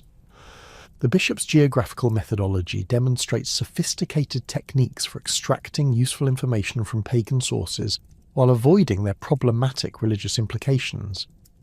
Isidore systematically separates empirical geographical data from mythological interpretations, preserving classical knowledge about Northern European peoples, territories, and natural phenomena, while rejecting explanations that involve pagan deities or supernatural forces. His account of northern regions includes detailed information about Germanic and Scandinavian peoples, derived from classical ethnographic sources, but presents their cultural achievements as products of divine providence rather than pagan religious traditions. Isidore's treatment of the Rhipaean mountains illustrates his approach to reconciling classical geographical accounts with Christian cosmology. Classical sources had described these legendary mountains as forming the northern boundary of the inhabited world, beyond which lay territories associated with Hyperborean legends. Isidore acknowledges the geographical reality of northern European mountain ranges, while reinterpreting their significance within Christian frameworks that emphasize God's role in establishing natural boundaries and climatic zones. His account suggests that the Rhipaean range represents a divinely created barrier that separates Christian territories from pagan lands where demonic influences remain powerful. The development of medieval cartography demonstrates systematic attempts to incorporate classical geographical knowledge into Christian world maps that emphasize religious rather than purely empirical geographical relationships. Medieval map makers preserved classical information about northern European territories while organizing their cartographic presentations around Christian symbolic frameworks that placed Jerusalem at the center of the inhabited world. These maps frequently included references to northern territories described in classical sources, but presented them as peripheral regions where Christian influence remained limited, rather than as paradisiacal realms possessing special religious significance. The Hereford Mappa Mundi, created during the late 13th century, exemplifies medieval approaches to incorporating classical geographical traditions into Christian cartographic frameworks. The map includes references to northern European peoples and territories derived from classical sources, including regions that medieval scholars associated with Hyperborean traditions. However, these northern territories appear as marginal areas inhabited by monstrous peoples and supernatural beings, reflecting Christian reinterpretation of classical accounts that emphasize the spiritual dangers associated with pagan lands, rather than their legendary perfection.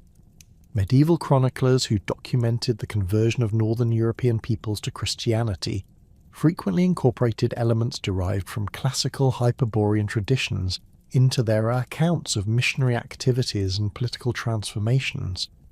These chroniclers recognized that northern European peoples possess sophisticated religious traditions and advanced cultural achievements that corresponded to characteristics attributed to legendary northern realms and classical sources.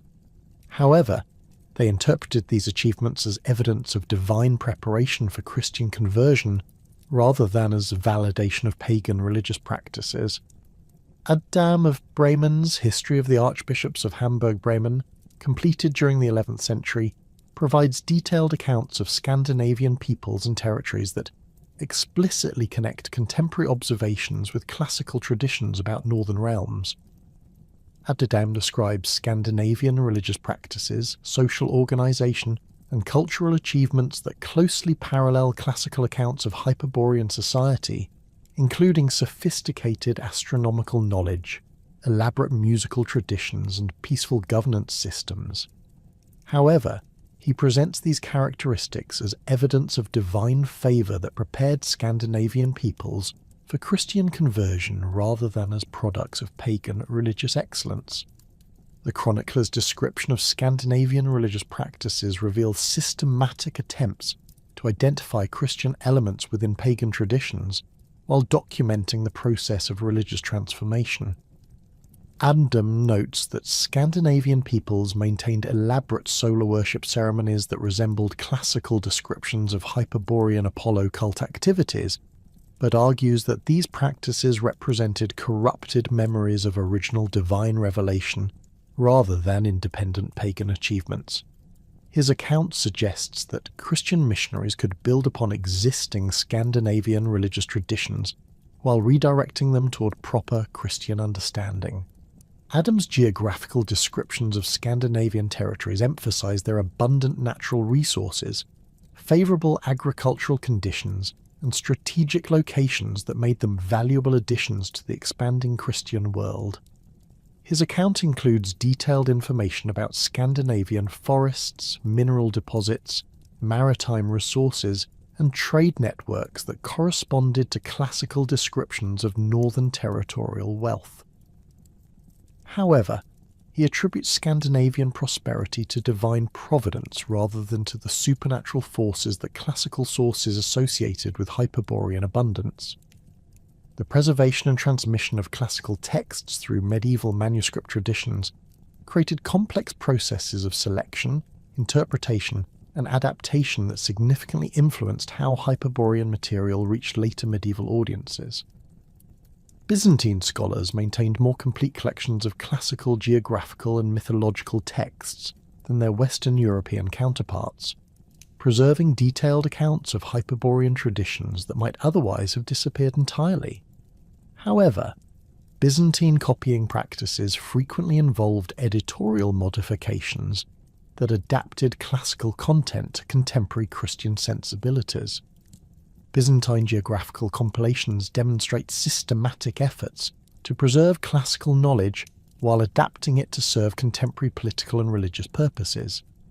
The Ethnica, attributed to Stephanus of Byzantium, preserves numerous classical references to Hyperborean traditions, but presents them within frameworks that emphasize their historical rather than religious significance.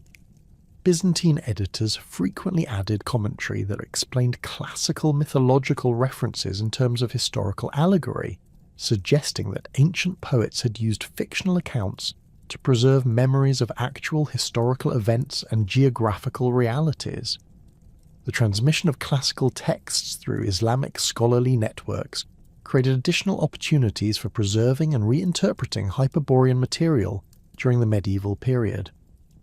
Islamic geographers and historians who translated classical Greek texts into Arabic encountered detailed accounts of northern European territories and peoples that included references to Hyperborean traditions.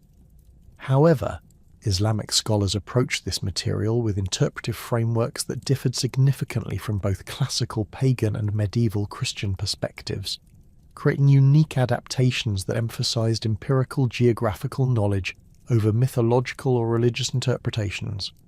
Al-Masudi's geographical works demonstrate Islamic approaches to classical Northern European material that preserved detailed empirical information while rejecting both pagan mythological and Christian theological interpretations. His accounts of Northern European peoples include information derived from classical sources about their religious practices, social organization, and territorial characteristics, but present these observations as ethnographic data, rather than as evidence for supernatural phenomena or religious significance. This empirical approach preserved valuable classical information that might otherwise have been lost through Christian reinterpretation or neglect. The reintroduction of classical texts to Western Europe through Islamic scholarly networks during the 12th and 13th centuries created opportunities for medieval Christian scholars to encounter more complete versions of ancient geographical and mythological works than had been available through purely Christian manuscript traditions. These newly available texts included detailed accounts of Hyperborean traditions that had been preserved in Islamic libraries but lost from Western European collections. However, the process of retranslating these works from Arabic into Latin frequently involved additional interpretive modifications that further adapted classical content to medieval Christian frameworks. The development of medieval universities created institutional frameworks for systematic study of classical texts that included detailed analysis of geographical and mythological material. University scholars approached Hyperborean traditions with scholastic methodologies that emphasize logical analysis and systematic comparison of different sources rather than simple acceptance of inherited authorities. This academic approach produced a more sophisticated understanding of the relationships between different classical accounts, while maintaining Christian interpretive frameworks that emphasized moral and spiritual rather than literal geographical significance. Thomas Aquinas' treatment of classical geographical knowledge demonstrates scholastic approaches to reconciling ancient learning with Christian doctrine through systematic logical analysis.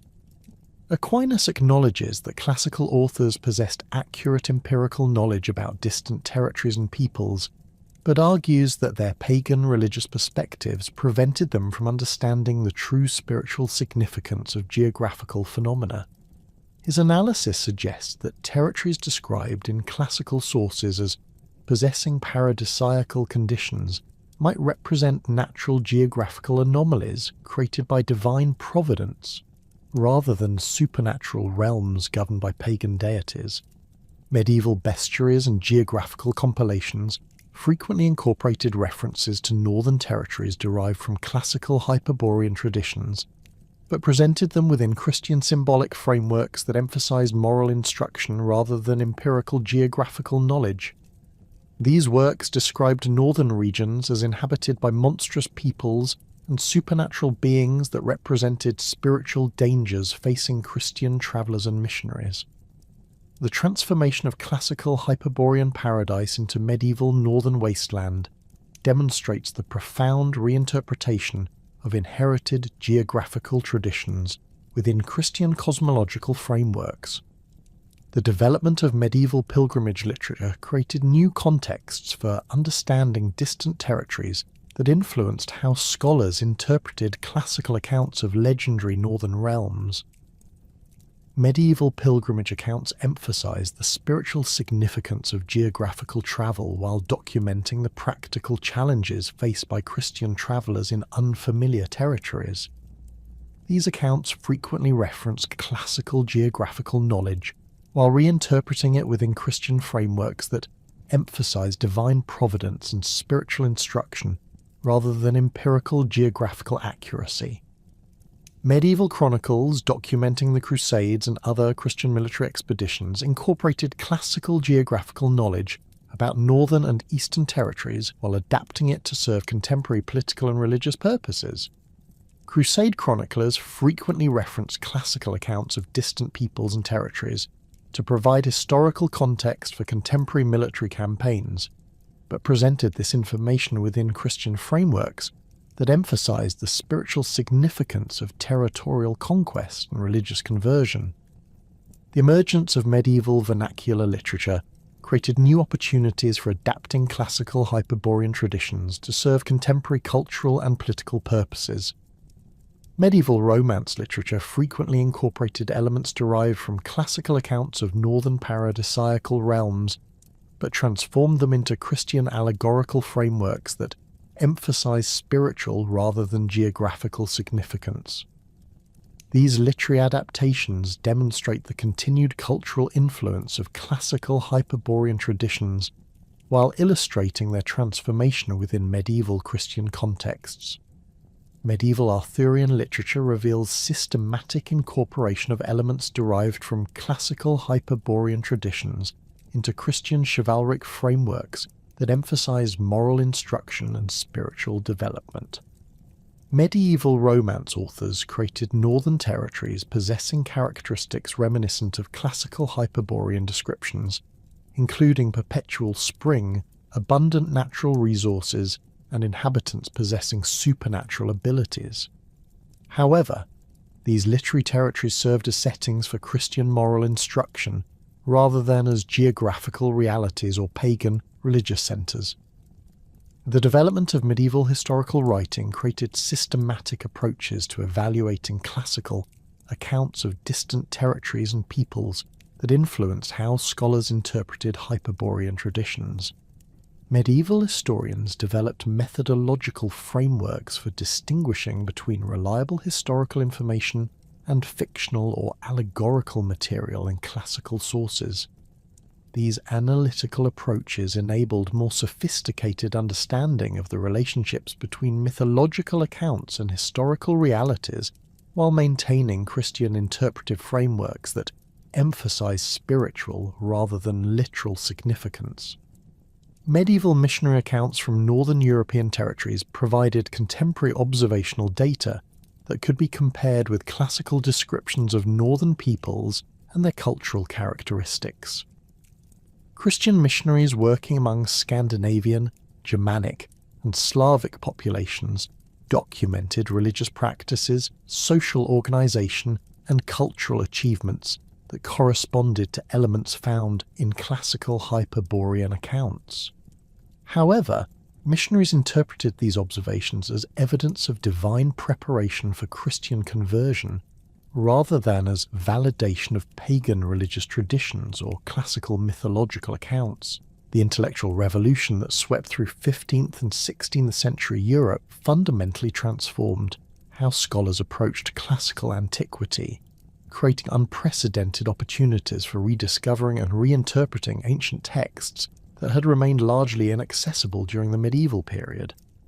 Renaissance humanists, driven by their passion for recovering authentic classical sources and their rejection of medieval scholastic interpretations, embarked on systematic campaigns to locate, translate, and analyze ancient manuscripts that had been preserved in monastic libraries, Byzantine collections, and Islamic scholarly centers. This philological revolution brought renewed attention to classical geographical and mythological texts that contained detailed accounts of Hyperborean traditions, enabling Renaissance scholars to encounter these ancient sources with fresh interpretive perspectives freed from medieval Christian allegorical frameworks. The rediscovery of complete manuscripts of Ptolemy's geography during the early 15th century provided Renaissance cartographers and geographical theorists with detailed classical accounts of northern European territories that included systematic discussions of legendary realms like Hyperborea. Ptolemaic geographical coordinates and regional descriptions offered Renaissance scholars mathematical frameworks for analysing ancient claims about northern territories while providing empirical standards for evaluating mythological accounts against observable geographical realities. Humanist scholars approached these newly available texts with methodological rigour that emphasised textual criticism, comparative analysis, and empirical verification, rather than the allegorical interpretation that had characterized medieval treatments of classical sources. Marsilio Ficino's translations of Platonic and Neoplatonic texts introduced Renaissance scholars to sophisticated ancient philosophical frameworks for understanding the relationships between mythological accounts and metaphysical realities. Ficino's interpretation of Platonic geography suggested that legendary territories like Hyperborea might represent archetypal realms that existed within spiritual dimensions while maintaining connections to physical geographical locations. This Neoplatonic approach enabled Renaissance scholars to take classical Hyperborean accounts seriously as sources of genuine knowledge, while avoiding literal geographical interpretations that contradicted contemporary empirical observations. The development of Renaissance printing technology revolutionized the dissemination of classical texts containing Hyperborean material, making detailed ancient sources available to scholars throughout Europe rather than limiting access to the few individuals who could examine rare manuscripts in monastic or university libraries. Aldus Manutius and other pioneering Renaissance publishers produced affordable editions of classical, geographical, and mythological works that enabled widespread scholarly engagement with ancient Hyperborean traditions. The printing revolution created scholarly communities that could engage in systematic comparative analysis of different classical sources while developing increasingly sophisticated interpretive methodologies. Giovanni Pico della Mirandola's approach to ancient wisdom traditions established influential frameworks for understanding how classical mythological accounts might preserve genuine knowledge about spiritual and natural realities despite their apparently fictional presentations. Pico's analysis of ancient theological and philosophical traditions suggested that pagan poets and philosophers had deliberately concealed profound truths within mythological narratives to protect sacred knowledge from profane misunderstanding. This interpretive approach encouraged Renaissance scholars to search for hidden meanings within classical Hyperborean accounts, rather than dismissing them as mere poetic fiction or pagan superstition. The emergence of Renaissance natural philosophy created new contexts for evaluating classical claims about extraordinary natural phenomena associated with legendary territories like Hyperborea. Renaissance natural philosophers developed systematic approaches to investigating unusual climatic conditions, astronomical phenomena, and geographical anomalies that might correspond to characteristics attributed to mythical northern realms in classical sources. This empirical approach enabled scholars to separate potentially accurate observational data from obviously fictional elements within ancient accounts, while maintaining openness to the possibility that classical authors had preserved genuine information about remarkable natural phenomena. Paracelsus and other Renaissance alchemical theorists incorporated classical Hyperborean traditions into their systematic investigations of natural forces and hidden properties of matter. Paracelsian natural philosophy suggested that legendary territories like Hyperborea might represent regions where unusual astronomical influences or geological conditions created environments particularly favourable for alchemical processes and the manifestation of extraordinary natural phenomena. This theoretical framework enabled Renaissance alchemists to take classical accounts seriously while developing practical research programs aimed at discovering and utilising the natural forces that might have created the remarkable conditions attributed to Hyperborean territories. The Renaissance fascination with Prisca Theologia, the ancient theological tradition that supposedly preceded and informed all historical religious systems, provided interpretive frameworks for understanding classical Hyperborean traditions as components of universal spiritual knowledge rather than merely Greek mythological inventions. Renaissance scholars like Agostino Stucco argued that ancient pagan traditions preserved authentic elements of original divine revelation that had been gradually corrupted through historical transmission. This perspective encouraged systematic analysis of Hyperborean religious practices, described in classical sources as potential evidence for ancient spiritual traditions that might complement rather than contradict Christian theological understanding.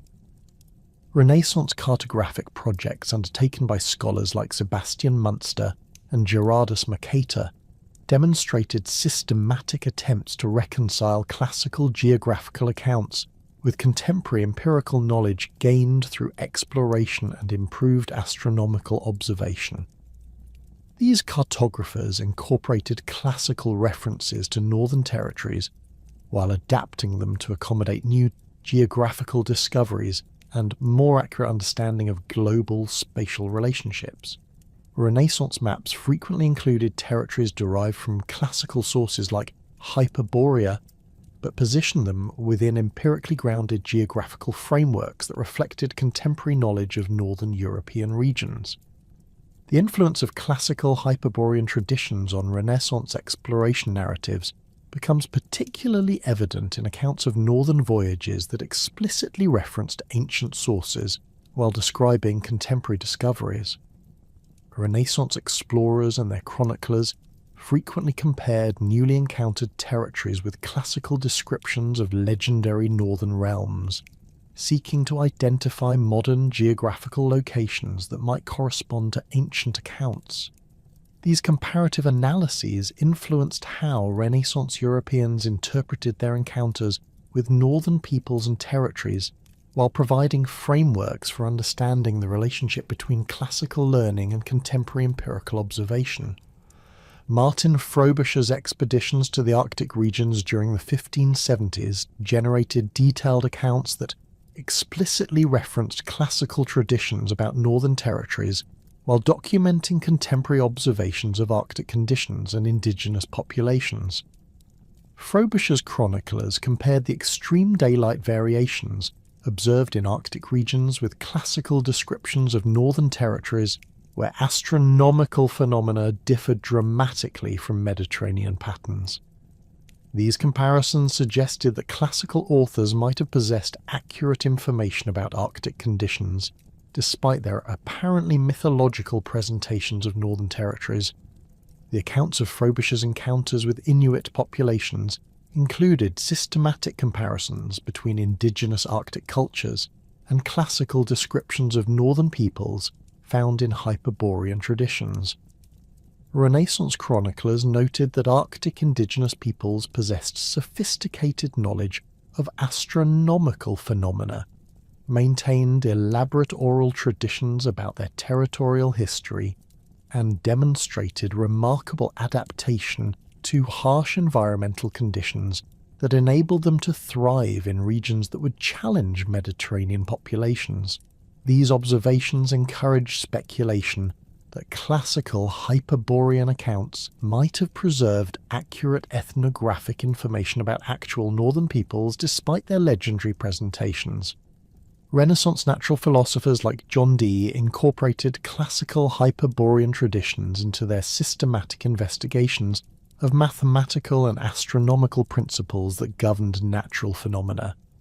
Dee's analysis of ancient geographical and astronomical texts suggested that classical authors had possessed sophisticated understanding of mathematical relationships that influenced climatic conditions, seasonal variations, and other natural phenomena associated with different geographical regions. His mathematical approach to classical sources encouraged systematic analysis of numerical relationships and astronomical data contained within ancient accounts of legendary territories. Dee's cartographic projects attempted to identify specific geographical locations that might correspond to classical descriptions of Hyperborean territories based on mathematical analysis of astronomical and climatic data. His calculations suggested that certain northern European or Arctic regions might experience unusual climatic conditions due to specific combinations of latitude, ocean currents, and seasonal astronomical variations that could produce environments resembling those described in classical sources. This mathematical approach enabled Renaissance scholars to take classical geographical claims seriously while subjecting them to empirical verification through contemporary observational data. The development of Renaissance occult philosophy created systematic frameworks for understanding how legendary territories like Hyperborea might exist within spiritual or astral dimensions while maintaining connections to physical geographical locations. Renaissance occultists like Heinrich Cornelius Agrippa developed theories about multiple levels of reality that enabled classical mythological accounts to possess genuine truth value without requiring literal geographical interpretation. This metaphysical approach suggested that Hyperborean territories might exist as spiritual realities accessible through appropriate magical or contemplative practices rather than through ordinary physical travel. Agrippan occult geography proposed that legendary territories described in classical sources represented regions where spiritual forces manifested more directly within the physical world due to favourable astronomical influences or special geographical conditions. This theoretical framework suggested that classical accounts of Hyperborean paradise might describe actual locations where the boundary between spiritual and physical realms became more permeable, enabling inhabitants to experience conditions that transcended normal natural limitations. Renaissance occultists developed practical techniques for accessing these spiritual territories through ceremonial magic, contemplative practices, and astrological timing that corresponded to the astronomical conditions associated with legendary northern realms. The influence of Renaissance Hermeticism on geographical speculation created additional frameworks for understanding classical, Hyperborean traditions as components of ancient wisdom traditions that preserved genuine knowledge about natural and spiritual realities. Hermetic philosophy suggested that ancient civilizations had possessed comprehensive understanding of natural forces and spiritual principles that enabled them to create ideal social and environmental conditions resembling those described in classical accounts of legendary territories. This perspective encouraged Renaissance scholars to study classical sources as repositories of practical knowledge that might be recovered and applied to contemporary problems. Renaissance alchemical geography, influenced by Hermetic principles, proposed that certain geographical locations possessed unusual concentrations of spiritual forces or natural energies that created environments particularly favourable for human development and spiritual achievement. Alchemical theorists suggested that legendary territories like Hyperborea might represent regions where these favourable conditions existed naturally, enabling inhabitants to achieve levels of health, longevity, and spiritual development that exceeded normal human limitations. This theoretical framework encouraged systematic investigation of geographical factors that might influence human well-being and social development. The printing revolution's impact on disseminating classical Hyperborean literature extended beyond merely making ancient texts more widely available to include systematic scholarly commentary that developed increasingly sophisticated interpretive approaches. Renaissance editions of classical, geographical, and mythological works frequently included extensive annotations, comparative analyses, and critical discussions that demonstrated the intellectual frameworks Renaissance scholars brought to ancient sources. These scholarly commentaries reveal the complex processes through which humanist scholars adapted classical material to serve contemporary intellectual and cultural purposes. Erasmus's editorial work on classical texts established methodological standards for textual criticism that influenced how Renaissance scholars approached ancient accounts of legendary territories like Hyperborea. Erasmian philological methods emphasized the importance of comparing different manuscript traditions, analyzing linguistic variations, and understanding historical contexts that might have influenced how ancient authors presented their material. This rigorous textual criticism enabled Renaissance scholars to distinguish between authentic classical content and later medieval additions or modifications that might have altered original meanings. The development of Renaissance comparative mythology created systematic approaches to analysing similarities between classical Hyperborean traditions and mythological accounts from other cultural traditions. Renaissance scholars noted that Northern European folklore, Celtic legendary traditions, and Germanic mythological accounts contained elements that corresponded to characteristics attributed to Hyperborean territories in classical sources. These comparative analyses suggested that classical Hyperborean accounts might have preserved memories of actual cultural exchanges between Mediterranean civilizations and Northern European peoples, rather than representing purely fictional literary creations. Conrad Gessner's encyclopedic approach to natural history demonstrated systematic attempts to reconcile classical accounts of extraordinary natural phenomena with contemporary empirical observation and analysis. Gessner's treatment of Northern European territories included detailed discussions of classical sources that described unusual climatic conditions, remarkable natural resources, and extraordinary wildlife associated with legendary northern realms. His scholarly methodology combined respect for classical authorities with empirical skepticism that required contemporary verification of ancient claims through direct observation or reliable contemporary testimony. The influence of Renaissance humanist scholarship on early modern cartography created systematic approaches to incorporating classical geographical knowledge into contemporary maps while adapting ancient sources to accommodate new discoveries and improved understanding of global spatial relationships. Renaissance cartographers developed techniques for representing legendary territories derived from classical sources within empirically grounded geographical frameworks that reflected contemporary knowledge while acknowledging the historical and cultural significance of inherited traditions. Abraham Ortelius's Theatrum Orbis Terrarum, published in 1570, exemplifies Renaissance approaches to synthesizing classical geographical traditions with contemporary empirical knowledge through systematic cartographic presentation. Ortelius included references to territories derived from classical sources, while clearly distinguishing between empirically verified geographical information and traditional accounts that required further investigation. His cartographic methodology demonstrated sophisticated understanding of the relationships between inherited learning and contemporary observation, while maintaining scholarly respect for classical authorities.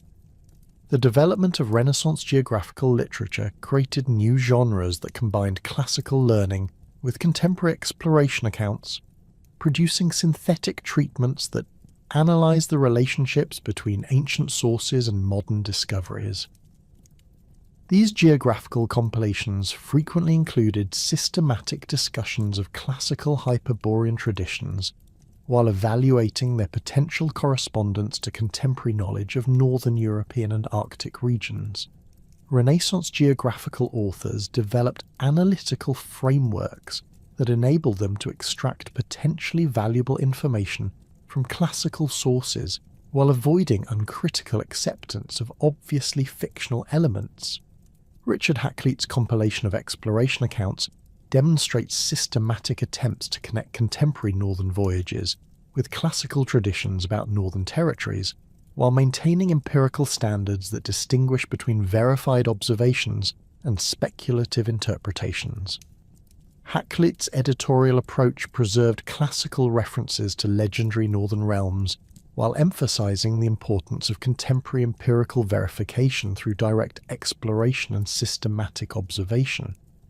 His geographical methodology influenced subsequent approaches to evaluating the relationships between inherited traditions and contemporary empirical knowledge. The emergence of Renaissance antiquarian scholarship created systematic approaches to investigating the historical foundations of classical mythological accounts through archaeological research, linguistic analysis, and comparative cultural studies. Renaissance antiquarians developed methodological frameworks for distinguishing between mythological elements and potentially accurate historical information within classical sources, while maintaining scholarly respect for ancient learning. This antiquarian approach enabled more sophisticated understanding of how classical Hyperborean traditions might have originated and evolved through historical transmission. The intellectual transformation that swept across European scholarly circles during the 17th and 18th centuries fundamentally altered how learned men approached ancient traditions, including the persistent legends of Hyperborea.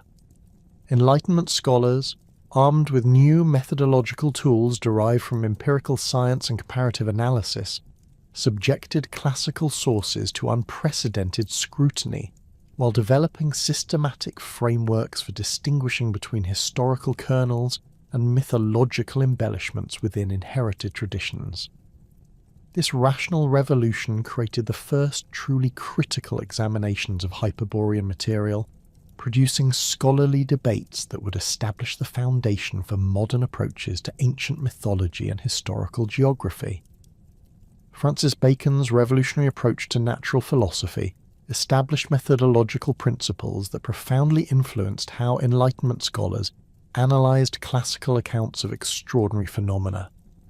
Bacon's insistence on empirical verification and systematic observation provided frameworks for evaluating ancient claims about unusual geographical conditions, remarkable cultural achievements, and supernatural phenomena associated with legendary territories. His Novum Organum outlined procedures for distinguishing between reliable observational data and speculative interpretations, creating analytical tools that scholars applied to classical Hyperborean accounts with unprecedented rigour. The Baconian emphasis on systematic comparison of multiple sources encouraged Enlightenment scholars to examine Hyperborean traditions alongside similar accounts from other cultural traditions, revealing patterns of mythological development that suggested common underlying processes rather than unique Greek inventions. Scholars noted that northern paradisiacal realms appeared in Celtic, Germanic, and Scandinavian traditions, with characteristics remarkably similar to those attributed to classical Hyperborea, suggesting either widespread cultural diffusion or independent development of similar mythological concepts in response to comparable environmental and social conditions. Pierre Bailler's Historical and Critical Dictionary, published between 1695 and 1697, exemplified Enlightenment approaches to analysing inherited traditions through systematic application of rational skepticism and comparative methodology. Bayle's treatment of classical geographical and mythological sources demonstrated sophisticated understanding of how ancient authors had combined observational data with speculative interpretations, creating complex texts that required careful analysis to separate potentially accurate information from obvious fictional elements. His critical examination of Hyperborean traditions established methodological standards that influenced subsequent scholarly investigation throughout the 18th century. Bayle's analysis revealed significant inconsistencies within classical accounts of Hyperborean geography, chronology, and cultural characteristics that suggested these traditions had evolved through multiple stages of literary development rather than preserving coherent memories of actual historical experiences. His systematic comparison of different classical sources demonstrated that ancient authors had frequently contradicted each other regarding fundamental aspects of Hyperborean society, indicating that these accounts reflected literary conventions rather than empirical geographical knowledge. This critical approach established frameworks for understanding how mythological traditions developed through processes of literary elaboration rather than historical transmission. The emergence of comparative philology during the early 18th century provided Enlightenment scholars with powerful tools for analysing the linguistic relationships between different cultural traditions that contained similar mythological elements. Scholars like Gottfried Wilhelm Leibniz developed systematic approaches to comparing mythological terminology across different Indo-European languages, revealing patterns of linguistic relationship that suggested common origins for apparently distinct cultural traditions. These philological investigations indicated that Hyperborean-type myths appeared throughout Northern European cultures with sufficient linguistic similarity to suggest either common inheritance from shared ancestral traditions or systematic cultural borrowing between related peoples. Leibniz's analysis of Northern European mythological terminology revealed that words associated with paradisiacal northern realms shared common etymological roots across Germanic, Celtic, and Scandinavian languages, suggesting that these traditions preserved memories of shared cultural experiences rather than representing independent literary inventions. His comparative linguistic research indicated that ancient Northern European peoples had maintained consistent conceptual frameworks for understanding ideal, territorial conditions and perfect social organisation, creating mythological traditions that classical Greek authors had encountered and adapted for Mediterranean audiences. The development of Enlightenment natural history created systematic frameworks for evaluating classical claims about extraordinary natural phenomena associated with legendary territories like Hyperborea. Natural historians like Georges-Louis Leclerc, Comte de Buffon, applied empirical methodologies to analysing ancient accounts of unusual climatic conditions, remarkable biological phenomena, and extraordinary geological formations that classical sources associated with northern paradisiacal realms. This scientific approach enabled scholars to identify potentially accurate observational data within mythological accounts while explaining apparently supernatural phenomena through natural causes.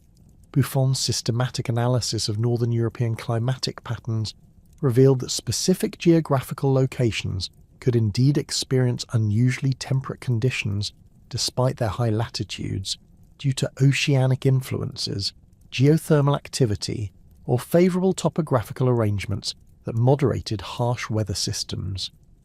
His research suggested that classical accounts of perpetual spring in northern territories might have preserved accurate observations of actual geographical anomalies rather than representing purely fictional literary creations. This scientific validation of certain Hyperborean characteristics encouraged more nuanced approaches to evaluating mythological traditions that acknowledged the possibility of empirical foundations beneath legendary presentations. The systematic investigation of northern European archaeological sites during the 18th century provided unprecedented empirical evidence for evaluating classical claims about advanced northern civilizations that might have inspired Hyperborean traditions. Archaeological discoveries throughout Scandinavia, northern Germany, and the British Isles revealed sophisticated Bronze Age and Iron Age cultures that possessed advanced metallurgical skills, elaborate religious installations, and complex social organization systems that corresponded to characteristics attributed to legendary northern realms in classical sources. The excavation of megalithic monuments throughout northern Europe demonstrated that ancient northern peoples had possessed sophisticated astronomical knowledge and engineering capabilities that enabled them to construct elaborate religious installations requiring precise mathematical calculations and coordinated social organization. Sites like Stonehenge, Newgrange, and the stone circles of Orkney revealed that northern European cultures had developed complex religious systems centered on solar worship and astronomical observation centuries before documented classical contact with these regions. These archaeological discoveries provided empirical support for classical claims about advanced northern civilizations, while suggesting natural explanations for the remarkable cultural achievements attributed to Hyperborean society. Voltaire's approach to analysing historical traditions through rational criticism and systematic comparison established influential frameworks for distinguishing between potentially accurate historical information and obvious mythological embellishment within inherited sources. His essay on the manners and spirit of nations demonstrated sophisticated understanding of how cultural traditions evolved through processes of literary elaboration, political manipulation, and religious interpretation that could significantly alter original historical content. Voltaire's methodology encouraged systematic analysis of the social and political contexts that might have influenced how ancient authors presented their accounts of distant territories and peoples. Voltaire's examination of classical Hyperborean traditions revealed that these accounts served important political and cultural functions within Greek society that might have influenced how ancient authors presented their geographical and ethnographic information. He noted that idealized descriptions of northern territories frequently appeared during periods of political crisis or social upheaval in Greek cities, suggesting that Hyperborean traditions functioned as implicit criticisms of contemporary conditions rather than as straightforward geographical accounts. This political analysis provided frameworks for understanding how mythological traditions could preserve genuine cultural knowledge while serving contemporary ideological purposes. The systematic investigation of northern European folk traditions during the 18th century revealed extensive similarities between classical Hyperborean accounts and indigenous northern mythological traditions that suggested either direct cultural transmission or independent development of similar conceptual frameworks. Scholars like Jacob Grimm began documenting Germanic and Scandinavian folklore that contained detailed descriptions of northern paradisiacal realms, possessing characteristics remarkably similar to those attributed to classical Hyperborea, including perpetual spring, abundant natural resources, and inhabitants possessing extraordinary longevity and wisdom. These folkloric investigations revealed that northern European oral traditions had preserved detailed accounts of ideal territorial conditions and perfect social organization that paralleled classical Hyperborean descriptions with sufficient precision to suggest direct cultural relationship rather than coincidental similarity. The consistency of these folkloric elements across different Northern European cultural groups indicated that shared mythological concepts had maintained remarkable stability through centuries of oral transmission, suggesting that classical Hyperborean accounts might have preserved accurate information about actual Northern European cultural traditions rather than representing purely Greek literary inventions. David Hume's systematic analysis of historical evidence and mythological traditions established methodological principles that profoundly influenced Enlightenment approaches to evaluating extraordinary claims within inherited sources. Hume's emphasis on probabilistic reasoning and empirical verification provided frameworks for assessing the likelihood that classical accounts preserved accurate historical information versus representing literary fiction or religious propaganda. His analytical approach encouraged systematic examination of the evidence supporting different interpretations of mythological traditions, while maintaining appropriate skepticism about extraordinary claims that contradicted contemporary empirical knowledge. Hume's treatment of classical geographical accounts demonstrated sophisticated understanding of how ancient authors had combined observational data with speculative interpretation, creating complex texts that required careful analysis to distinguish between potentially reliable information and obvious fictional elements.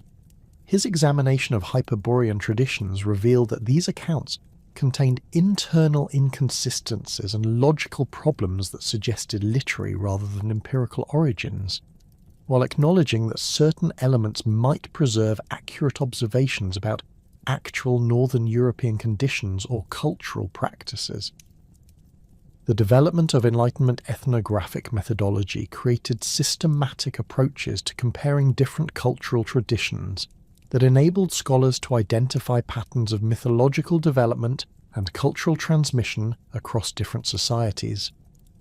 Ethnographic researchers like Joseph-François Lafitau developed comparative frameworks for analysing similar mythological elements found in different cultural contexts, revealing processes of cultural diffusion and independent development that helped explain the widespread distribution of Hyperborean-type myths throughout Northern European and other cultural traditions. Lafitau's comparative analysis revealed that paradisiacal Northern realm myths appeared in cultural traditions throughout the Northern Hemisphere with sufficient similarity to suggest either common origins or systematic cultural borrowing between related peoples. His research indicated that these mythological concepts served important social functions within different cultural contexts, providing frameworks for understanding ideal social organization, perfect environmental conditions, and harmonious relationships between human communities and natural forces. This functional analysis suggested that Hyperborean traditions reflected universal human aspirations rather than preserving memories of specific historical experiences. The systematic investigation of ancient trade routes during the 18th century provided empirical frameworks for understanding how cultural information and mythological traditions might have been transmitted between Mediterranean civilizations and Northern European peoples. Archaeological evidence for extensive Bronze Age and Iron Age trade networks connecting Northern European amber sources with Mediterranean markets demonstrated that regular cultural contact had existed between these regions centuries before the classical period, when Hyperborean traditions first appeared in Greek literature. These trade route investigations revealed that amber, furs, precious metals, and other Northern European products had circulated throughout Mediterranean markets through complex transportation networks that involved multiple intermediate peoples and extended over vast geographical distances. The systematic nature of these trade relationships suggested that cultural information, including mythological traditions and religious practices, had been transmitted alongside commercial goods, creating opportunities for Mediterranean peoples to encounter detailed accounts of Northern European cultural achievements and territorial conditions. Johann Gottfried Herder's approach to analysing cultural traditions through historical and linguistic investigation established influential frameworks for understanding how mythological accounts might preserve genuine cultural knowledge despite their apparently fictional presentations. Herder's emphasis on the historical development of cultural concepts encouraged systematic examination of how mythological traditions evolved through processes of cultural transmission, literary adaptation, and social interpretation that could significantly alter original content while preserving essential elements. Herder's analysis of Northern European cultural traditions revealed that these societies had maintained sophisticated oral traditions that preserved detailed historical knowledge, religious practices, and territorial information through systematic processes of cultural transmission that ensured remarkable consistency across multiple generations. His research suggested that classical Hyperborean accounts might have preserved accurate information about actual Northern European cultural achievements that Greek authors had encountered through trade contacts or diplomatic relationships, even though this information had been adapted to serve Mediterranean literary and political purposes. The emergence of systematic archaeological methodology during the late 18th century provided unprecedented empirical evidence for evaluating classical claims about advanced ancient civilizations in Northern European territories. Archaeological investigations revealed that Northern European peoples had developed sophisticated metallurgical techniques, elaborate religious installations, and complex social organization systems during the Bronze Age and Iron Age periods that corresponded to cultural achievements attributed to Hyperborean society in classical sources. The discovery of advanced astronomical instruments, precise mathematical calculations embedded in megalithic monuments, and sophisticated artistic traditions throughout Northern European archaeological sites demonstrated that ancient northern peoples had possessed technological and intellectual capabilities that approached or exceeded those found in contemporary Mediterranean civilizations. These archaeological discoveries provided empirical support for classical claims about remarkable northern cultural achievements, while suggesting that Hyperborean traditions might have preserved accurate information about actual historical societies rather than representing purely mythological inventions. The systematic analysis of classical sources through comparative textual criticism revealed that ancient authors had frequently incorporated information derived from multiple sources when constructing their accounts of distant territories and peoples. Scholars noted that detailed geographical descriptions, ethnographic observations, and cultural information found in classical Hyperborean accounts often corresponded to empirical data that could be verified through contemporary investigation, suggesting that ancient authors had access to reliable informants who possessed direct knowledge of Northern European conditions and cultural practices.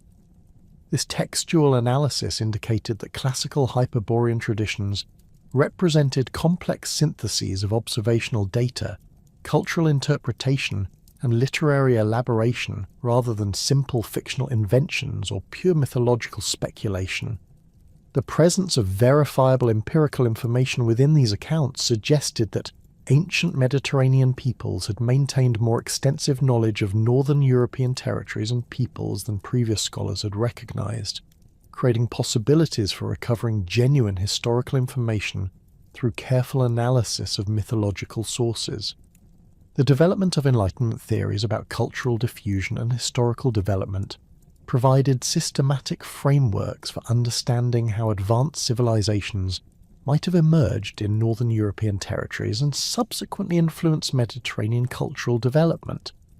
Scholars proposed that Northern European peoples might have developed sophisticated cultural achievements independently of Mediterranean influence, creating advanced societies that could have served as models for the idealized civilizations described in classical Hyperborean accounts. These diffusionist theories suggested that cultural achievements traditionally attributed to Mediterranean civilizations might have originated in Northern European contexts and subsequently spread southward through trade contacts and cultural exchange networks. This theoretical framework encouraged systematic investigation of Northern European archaeological evidence while providing alternative explanations for the remarkable cultural achievements attributed to legendary northern realms and classical sources. The revolutionary archaeological discoveries of the 19th and 20th centuries fundamentally transformed scholarly understanding of ancient northern European civilizations, providing unprecedented empirical evidence that challenged traditional assumptions about the cultural sophistication of pre-Roman northern peoples. Heinrich Schliemann's pioneering excavations at Troy during the 1870s established methodological precedents for systematic archaeological investigation that subsequent researchers applied to northern European sites with remarkable results. The meticulous documentation techniques developed by German and Scandinavian archaeologists revealed complex Bronze Age and Iron Age societies throughout northern Europe that possessed technological capabilities, artistic achievements, and social organization systems far more advanced than classical sources had suggested. The excavation of the Nebra sky disk in 1999 near Nebra, Germany, provided concrete evidence for sophisticated astronomical knowledge among Bronze Age Central European populations dating to approximately 1600 BC. This bronze artifact, measuring 32 centimeters in diameter and weighing over 2 kilograms, displays intricate astronomical symbols including solar and lunar representations, stellar configurations, and seasonal markers that demonstrate advanced understanding of celestial mechanics. The disk's sophisticated design incorporates gold inlays depicting the sun, moon, and star clusters arranged according to precise astronomical calculations that would have enabled accurate prediction of seasonal changes and agricultural timing. Chemical analysis of the bronze composition revealed that the raw materials originated from multiple European sources, indicating extensive trade networks and technological cooperation between distant Bronze Age communities. The discovery of the Trundholm sun chariot in Denmark during 1902 revealed additional evidence for elaborate solar worship practices among Scandinavian Bronze Age populations. This remarkable bronze sculpture, dating to approximately 1400 BC, depicts a horse-drawn chariot carrying a large golden disc representing the sun across the heavens. The artifact's sophisticated metallurgical construction required advanced casting techniques and precise mathematical calculations to achieve the proper proportional relationships between its various components. Archaeological analysis revealed that the sun chariot was deliberately deposited in a bog as part of religious ceremonies, suggesting that Bronze Age Scandinavian peoples maintained elaborate ritual practices centered on solar deities whose characteristics paralleled those attributed to Apollo in classical Hyperborean accounts. Systematic excavation of megalithic monuments throughout northern Europe during the 20th century provided extensive evidence for advanced astronomical knowledge and engineering capabilities among Neolithic and Bronze Age populations. The investigation of Stonehenge revealed that this massive stone circle was constructed according to precise astronomical alignments that enabled accurate prediction of solar and lunar cycles across multiple centuries. Radiocarbon dating indicated that construction began around 3100 BC and continued through multiple phases until approximately 1600 BC, demonstrating sustained cultural continuity and accumulated technical knowledge across numerous generations. The monument's massive trilithons required sophisticated engineering techniques and coordinated social organisation involving hundreds of workers over extended periods. The Newgrange Passage tomb in Ireland, constructed around 3200 BC, demonstrates even more remarkable astronomical precision in its design and orientation. Archaeological investigation revealed that the monument's entrance passage and burial chamber were aligned with mathematical precision to emit sunlight only during the winter solstice sunrise, creating dramatic illumination effects that would have possessed profound religious significance for its builders. The structure's corbelled roof, constructed without mortar, has remained watertight for over 5 millennia, demonstrating engineering capabilities that rival modern construction techniques. Detailed analysis of the monument's decorative carvings revealed sophisticated geometric patterns and astronomical symbols that suggest advanced mathematical knowledge among its Neolithic builders. The excavation of Bronze Age burial sites throughout Scandinavia revealed extensive evidence for sophisticated metallurgical techniques and international trade relationships that connected Northern European populations with Mediterranean and Near Eastern civilizations. The Burum Eshoj burial mounds in Denmark, dating to approximately 1400 BC, contained remarkably preserved organic materials including woolen textiles, leather garments, and wooden artifacts that demonstrated advanced craft specialization and artistic sophistication. Chemical analysis of bronze artifacts found in these burials revealed that the copper originated from alpine sources while the tin came from Cornwall, indicating trade networks spanning the entire European continent. The discovery of the Egtvedgirl burial in Denmark provided unprecedented insights into Bronze Age Scandinavian social organisation and cultural practices. This remarkably preserved burial, dating to approximately 1370 BC, contained the remains of a young woman wearing elaborate woolen clothing decorated with bronze ornaments and accompanied by grave goods indicating high social status. Isotope analysis of her teeth and hair revealed that she had travelled extensively throughout Europe during her lifetime, suggesting that Bronze Age Scandinavian elites maintained regular contact with distant civilizations through established diplomatic or trade relationships. The burial's elaborate construction and rich grave goods indicated that Bronze Age Scandinavian societies possessed sufficient wealth and social stratification to support aristocratic classes comparable to those described in classical accounts of Hyperborean society.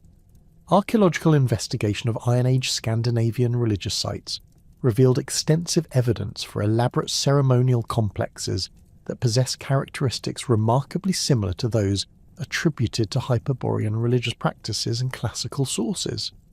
The Upper Kra archaeological site in southern Sweden, occupied continuously from the 1st century BC through the 10th century AD, contained numerous buildings dedicated to religious ceremonies, craft production, and elite residential activities.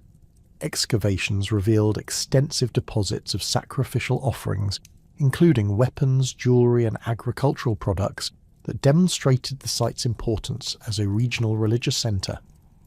The presence of Roman imports alongside locally produced luxury goods indicated that Iron Age Scandinavian religious communities maintained regular contact with Mediterranean civilizations while preserving distinctive Northern European cultural traditions. The discovery of bog bodies throughout Northern Europe provided dramatic evidence for sophisticated preservation techniques and elaborate ritual practices among Iron Age populations. The Tolland man, discovered in Denmark in 1950, was so remarkably preserved that archaeologists initially mistook him for a recent murder victim. Detailed forensic analysis revealed that this individual, who died around 400 BC, had been ritually strangled and deposited in the bog as part of religious ceremonies. The man's peaceful facial expression and carefully arranged body position suggested that he had been a willing participant in ritual sacrifice rather than a victim of violence. Similar bog body discoveries throughout Denmark, Germany and the Netherlands indicated that Iron Age Northern European peoples maintained consistent religious practices involving human sacrifice and ritual deposition over extended periods.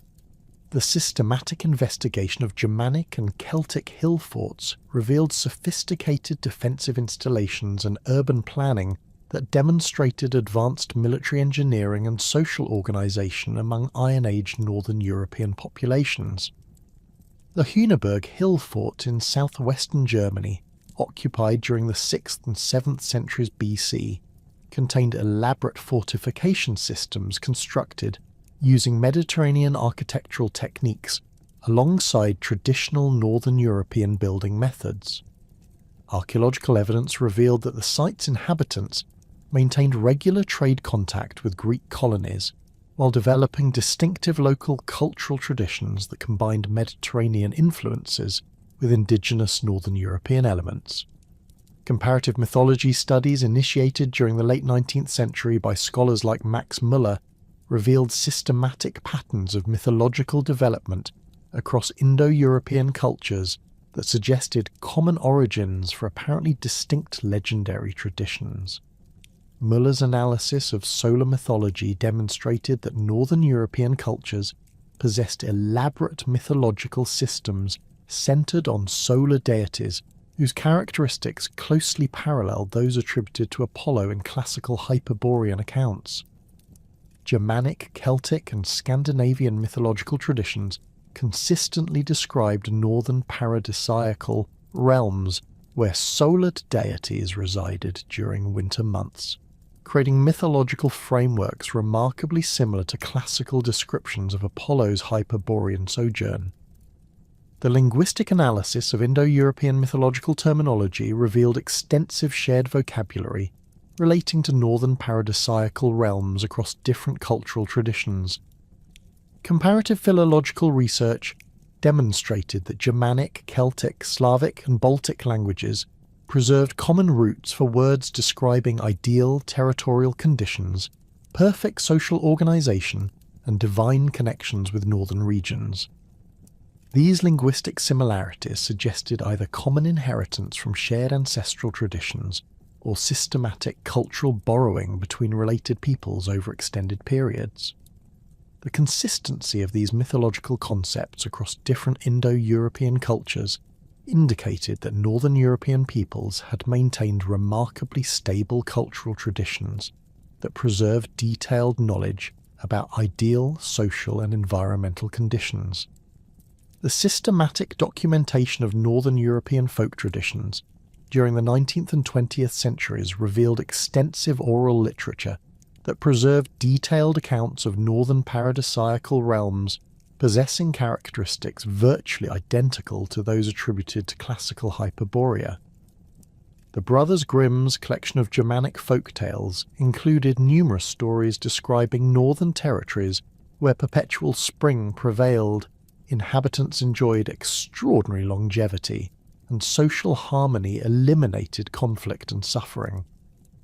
These folkloric accounts maintained remarkable consistency with classical Hyperborean descriptions, despite having been transmitted through independent oral traditions for over a millennium. Scandinavian folklore collected by scholars like Asbjornsen and Moe contained elaborate descriptions of northern realms inhabited by divine beings who possessed characteristics closely paralleling those attributed to Hyperborean populations in classical sources. These folkloric traditions described northern territories accessible only through dangerous journeys across hostile wilderness areas, where travellers encountered societies possessing advanced technological capabilities, sophisticated artistic traditions, and harmonious social organisation. The persistence of these folkloric elements across different Scandinavian cultural groups suggested that Northern European oral traditions had preserved accurate memories of advanced ancient civilizations despite centuries of cultural transformation. Modern climatological research has provided crucial insights into the paleoclimatic conditions that prevailed in Northern Europe during the periods when Hyperborean traditions allegedly originated. Ice core analysis from Greenland glaciers reveal detailed records of temperature and precipitation patterns extending back over 100,000 years, enabling precise reconstruction of climatic conditions during the Bronze Age and Iron Age periods, when advanced Northern European civilizations flourished.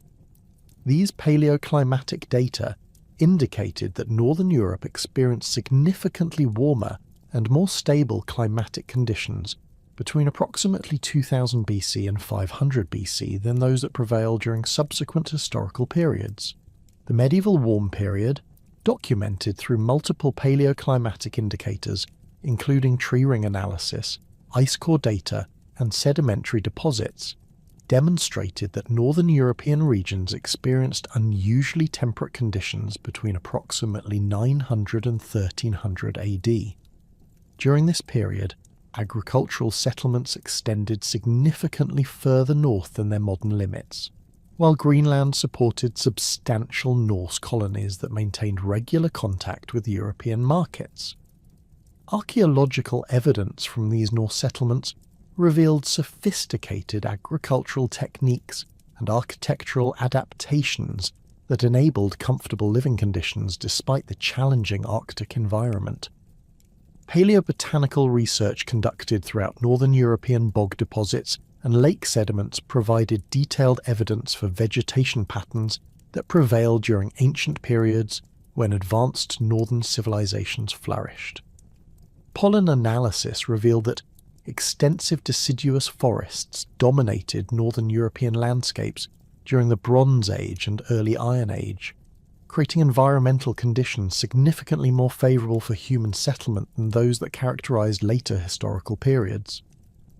These warmer climatic conditions would have supported the agricultural abundance and comfortable living conditions attributed to Hyperborean society and classical sources. The analysis of ancient tree ring patterns from preserved bog oaks throughout northern Europe revealed evidence for remarkably stable climatic conditions during the Bronze Age that would have enabled consistent agricultural production and sustained population growth. Dendrochronological data indicated that northern European regions experienced fewer climatic extremes and more predictable seasonal patterns during this period than those documented in subsequent historical records. These favourable environmental conditions would have provided the foundation for developing the advanced civilizations and cultural achievements that classical sources associated with Hyperborean territories. Contemporary scholarly consensus regarding the historical value of Hyperborean literature reflects sophisticated understanding of how mythological traditions can preserve genuine cultural knowledge despite their apparently fictional presentations. Modern anthropologists recognize that oral traditions frequently maintain remarkable accuracy when transmitting information about geographical conditions, cultural practices, and historical events across multiple generations. This recognition has encouraged systematic analysis of classical Hyperborean accounts as potential sources of empirical information about ancient northern European civilizations, rather than dismissing them as pure literary fiction. The development of ethno-archaeological methodology has provided frameworks for understanding how advanced ancient civilizations might have developed in northern European contexts without leaving extensive material remains that would survive in the archaeological record.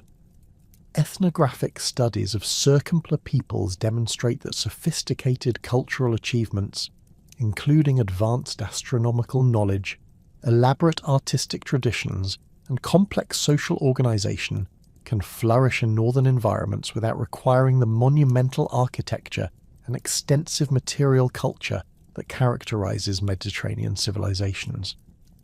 This recognition suggests that classical accounts of advanced Hyperborean civilization might preserve accurate information about northern European cultural achievements that would not necessarily be preserved in archaeological contexts. Modern archaeological theory acknowledges that traditional approaches to investigating ancient civilizations have frequently underestimated the cultural sophistication of peoples who did not construct monumental architecture or develop extensive urban centres.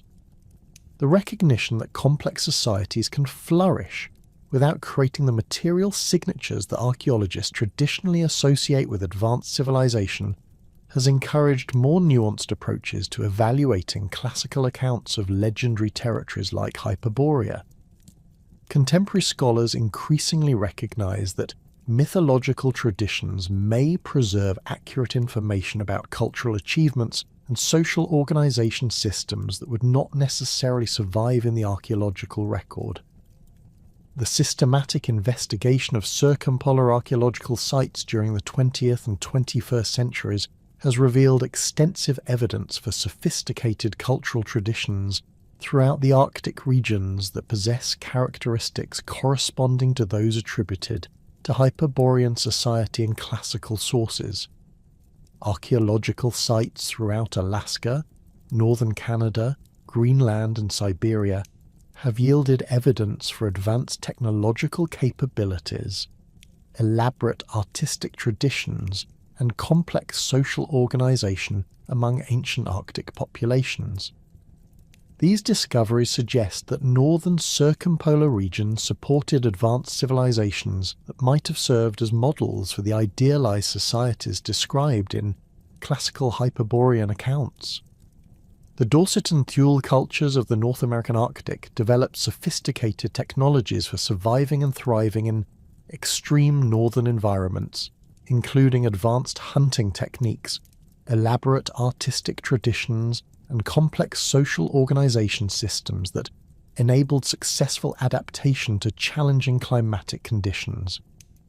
Archaeological evidence reveals that these Arctic peoples possessed detailed astronomical knowledge, maintained extensive trade networks spanning thousands of kilometres, and developed artistic traditions of remarkable sophistication and beauty. The cultural achievements of these Arctic civilizations demonstrate that northern regions could indeed support the advanced societies described in classical Hyperborean traditions.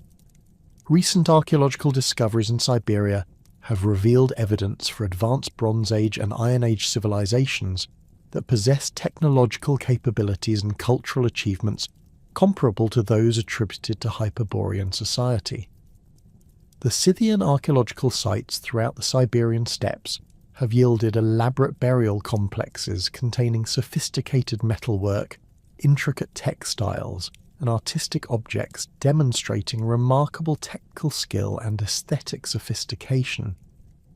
These Siberian civilizations maintained extensive trade relationships, connecting northern Asian populations with Mediterranean and Near Eastern markets, creating possibilities for cultural exchange that might have transmitted information about northern territorial conditions and cultural achievements to classical Mediterranean authors.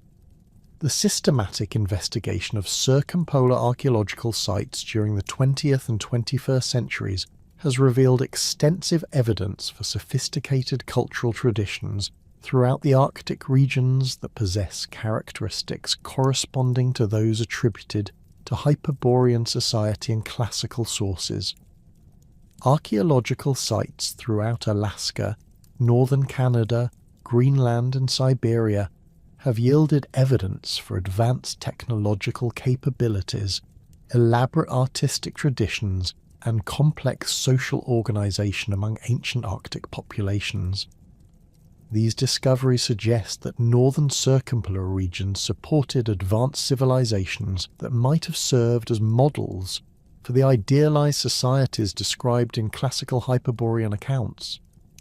The analysis of modern literature reveals how Hyperborean mythology has profoundly influenced literary movements from Romanticism through contemporary fantasy fiction. The Romantic poets of the late 18th and early 19th centuries found in Hyperborean imagery a powerful symbol for their rejection of industrial civilization and their yearning for pristine natural environments uncorrupted by mechanization. Samuel Taylor Coleridge's The Rime of the Ancient Mariner draws heavily upon northern mythological traditions, creating haunting landscapes that echo classical descriptions of territories beyond normal geographical boundaries. The poem's supernatural elements and extreme northern setting reflect romantic fascination with regions where natural laws might operate differently than in familiar European environments. Lord Byron's treatment of northern themes in works like Childe Harold's Pilgrimage demonstrates how romantic authors adapted classical Hyperborean imagery to express their disillusionment with contemporary European society. Byron's descriptions of northern landscapes emphasize their sublime terror and otherworldly beauty. creating poetic environments that serve as refuges from the moral corruption and political violence that characterized early 19th century Europe. The poet's northern territories possess the eternal spring and harmonious social conditions attributed to classical Hyperborea, but transformed into romantic frameworks that emphasize individual spiritual experience rather than collective social perfection. The German Romantic movement produced particularly sophisticated adaptations of Hyperborean themes through authors like Novalis and Friedrich Hölderlin, who incorporated northern mythological elements into philosophical frameworks that emphasized the relationship between nature and consciousness. Novalis's fragmentary novel Heinrich von Ofterdingen includes descriptions of northern realms where poetry and music possess magical powers that transform physical reality, creating environments that parallel classical accounts of Hyperborean artistic achievements. The author's mystical approach to northern mythology reflects German Romantic theories about the unity of art, nature, and spiritual experience that found powerful expression through adapted classical imagery. The Victorian fascination with Arctic exploration created new literary contexts for Hyperborean themes, as authors like Jules Verne and H. Rider Haggard incorporated northern mythological elements into adventure narratives that reflected contemporary geographical discoveries. Verne's The Adventures of Captain Hatteras presents the Arctic as a region where extraordinary natural phenomena create conditions approaching those described in classical accounts of northern paradise. The novel's descriptions of geothermal valleys, unusual wildlife, and indigenous peoples possessing advanced cultural traditions demonstrate how Victorian authors adapted Hyperborean imagery to accommodate contemporary scientific knowledge while preserving the essential mystery and wonder associated with northern territories.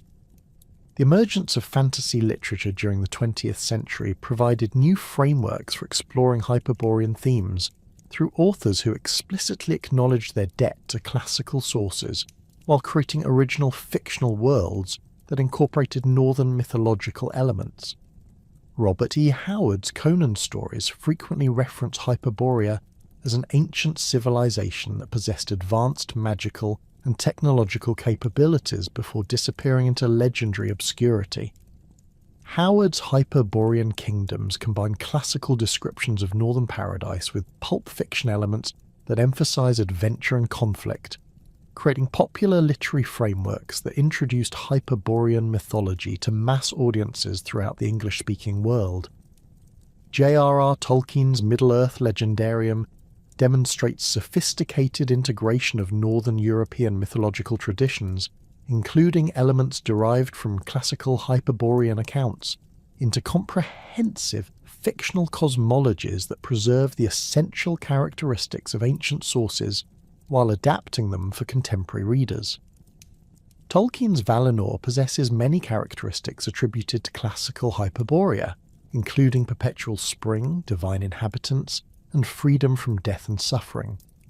The philologist's academic background enabled him to incorporate authentic mythological elements while creating original narratives that captured the spiritual significance of ancient northern traditions for modern audiences.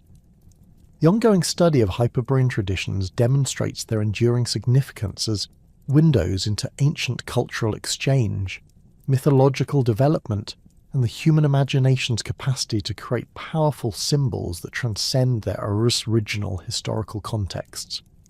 From their origins in ancient Greek literature through their modern manifestations in popular culture and scholarly research, these northern legends continue to provide valuable insights into how societies create and maintain cultural meaning across historical boundaries.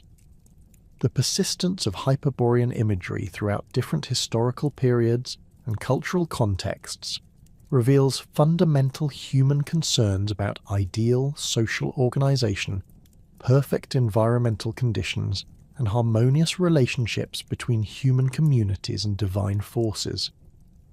The scholarly consensus that has emerged from centuries of investigation acknowledges that Hyperborean traditions represent complex syntheses of empirical observation, cultural interpretation and mythological imagination, rather than simple fictional inventions or historical records.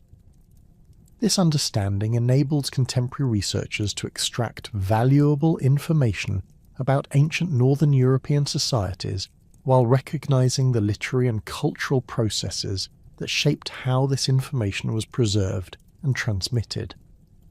The continued study of these traditions provides ongoing opportunities for understanding the relationships between mythology and history, the processes of cultural transmission, and the enduring human fascination with territories that exist beyond the boundaries of ordinary experience. The legacy of Hyperborea in contemporary culture demonstrates the remarkable persistence of mythological traditions that continue to provide meaningful frameworks for understanding human relationships with environment, society, and transcendence. Whether encountered through scholarly analysis, literary adaptation, or popular entertainment, these ancient northern legends continue to offer powerful imagery for exploring contemporary concerns while preserving connections to the cultural achievements of ancient civilizations. The ongoing vitality of Hyperborean traditions in modern contexts suggests that these mythological frameworks address fundamental aspects of human experience that transcend specific historical periods or cultural boundaries, ensuring their continued relevance for future generations seeking to understand the complex relationships between imagination, history, and cultural meaning.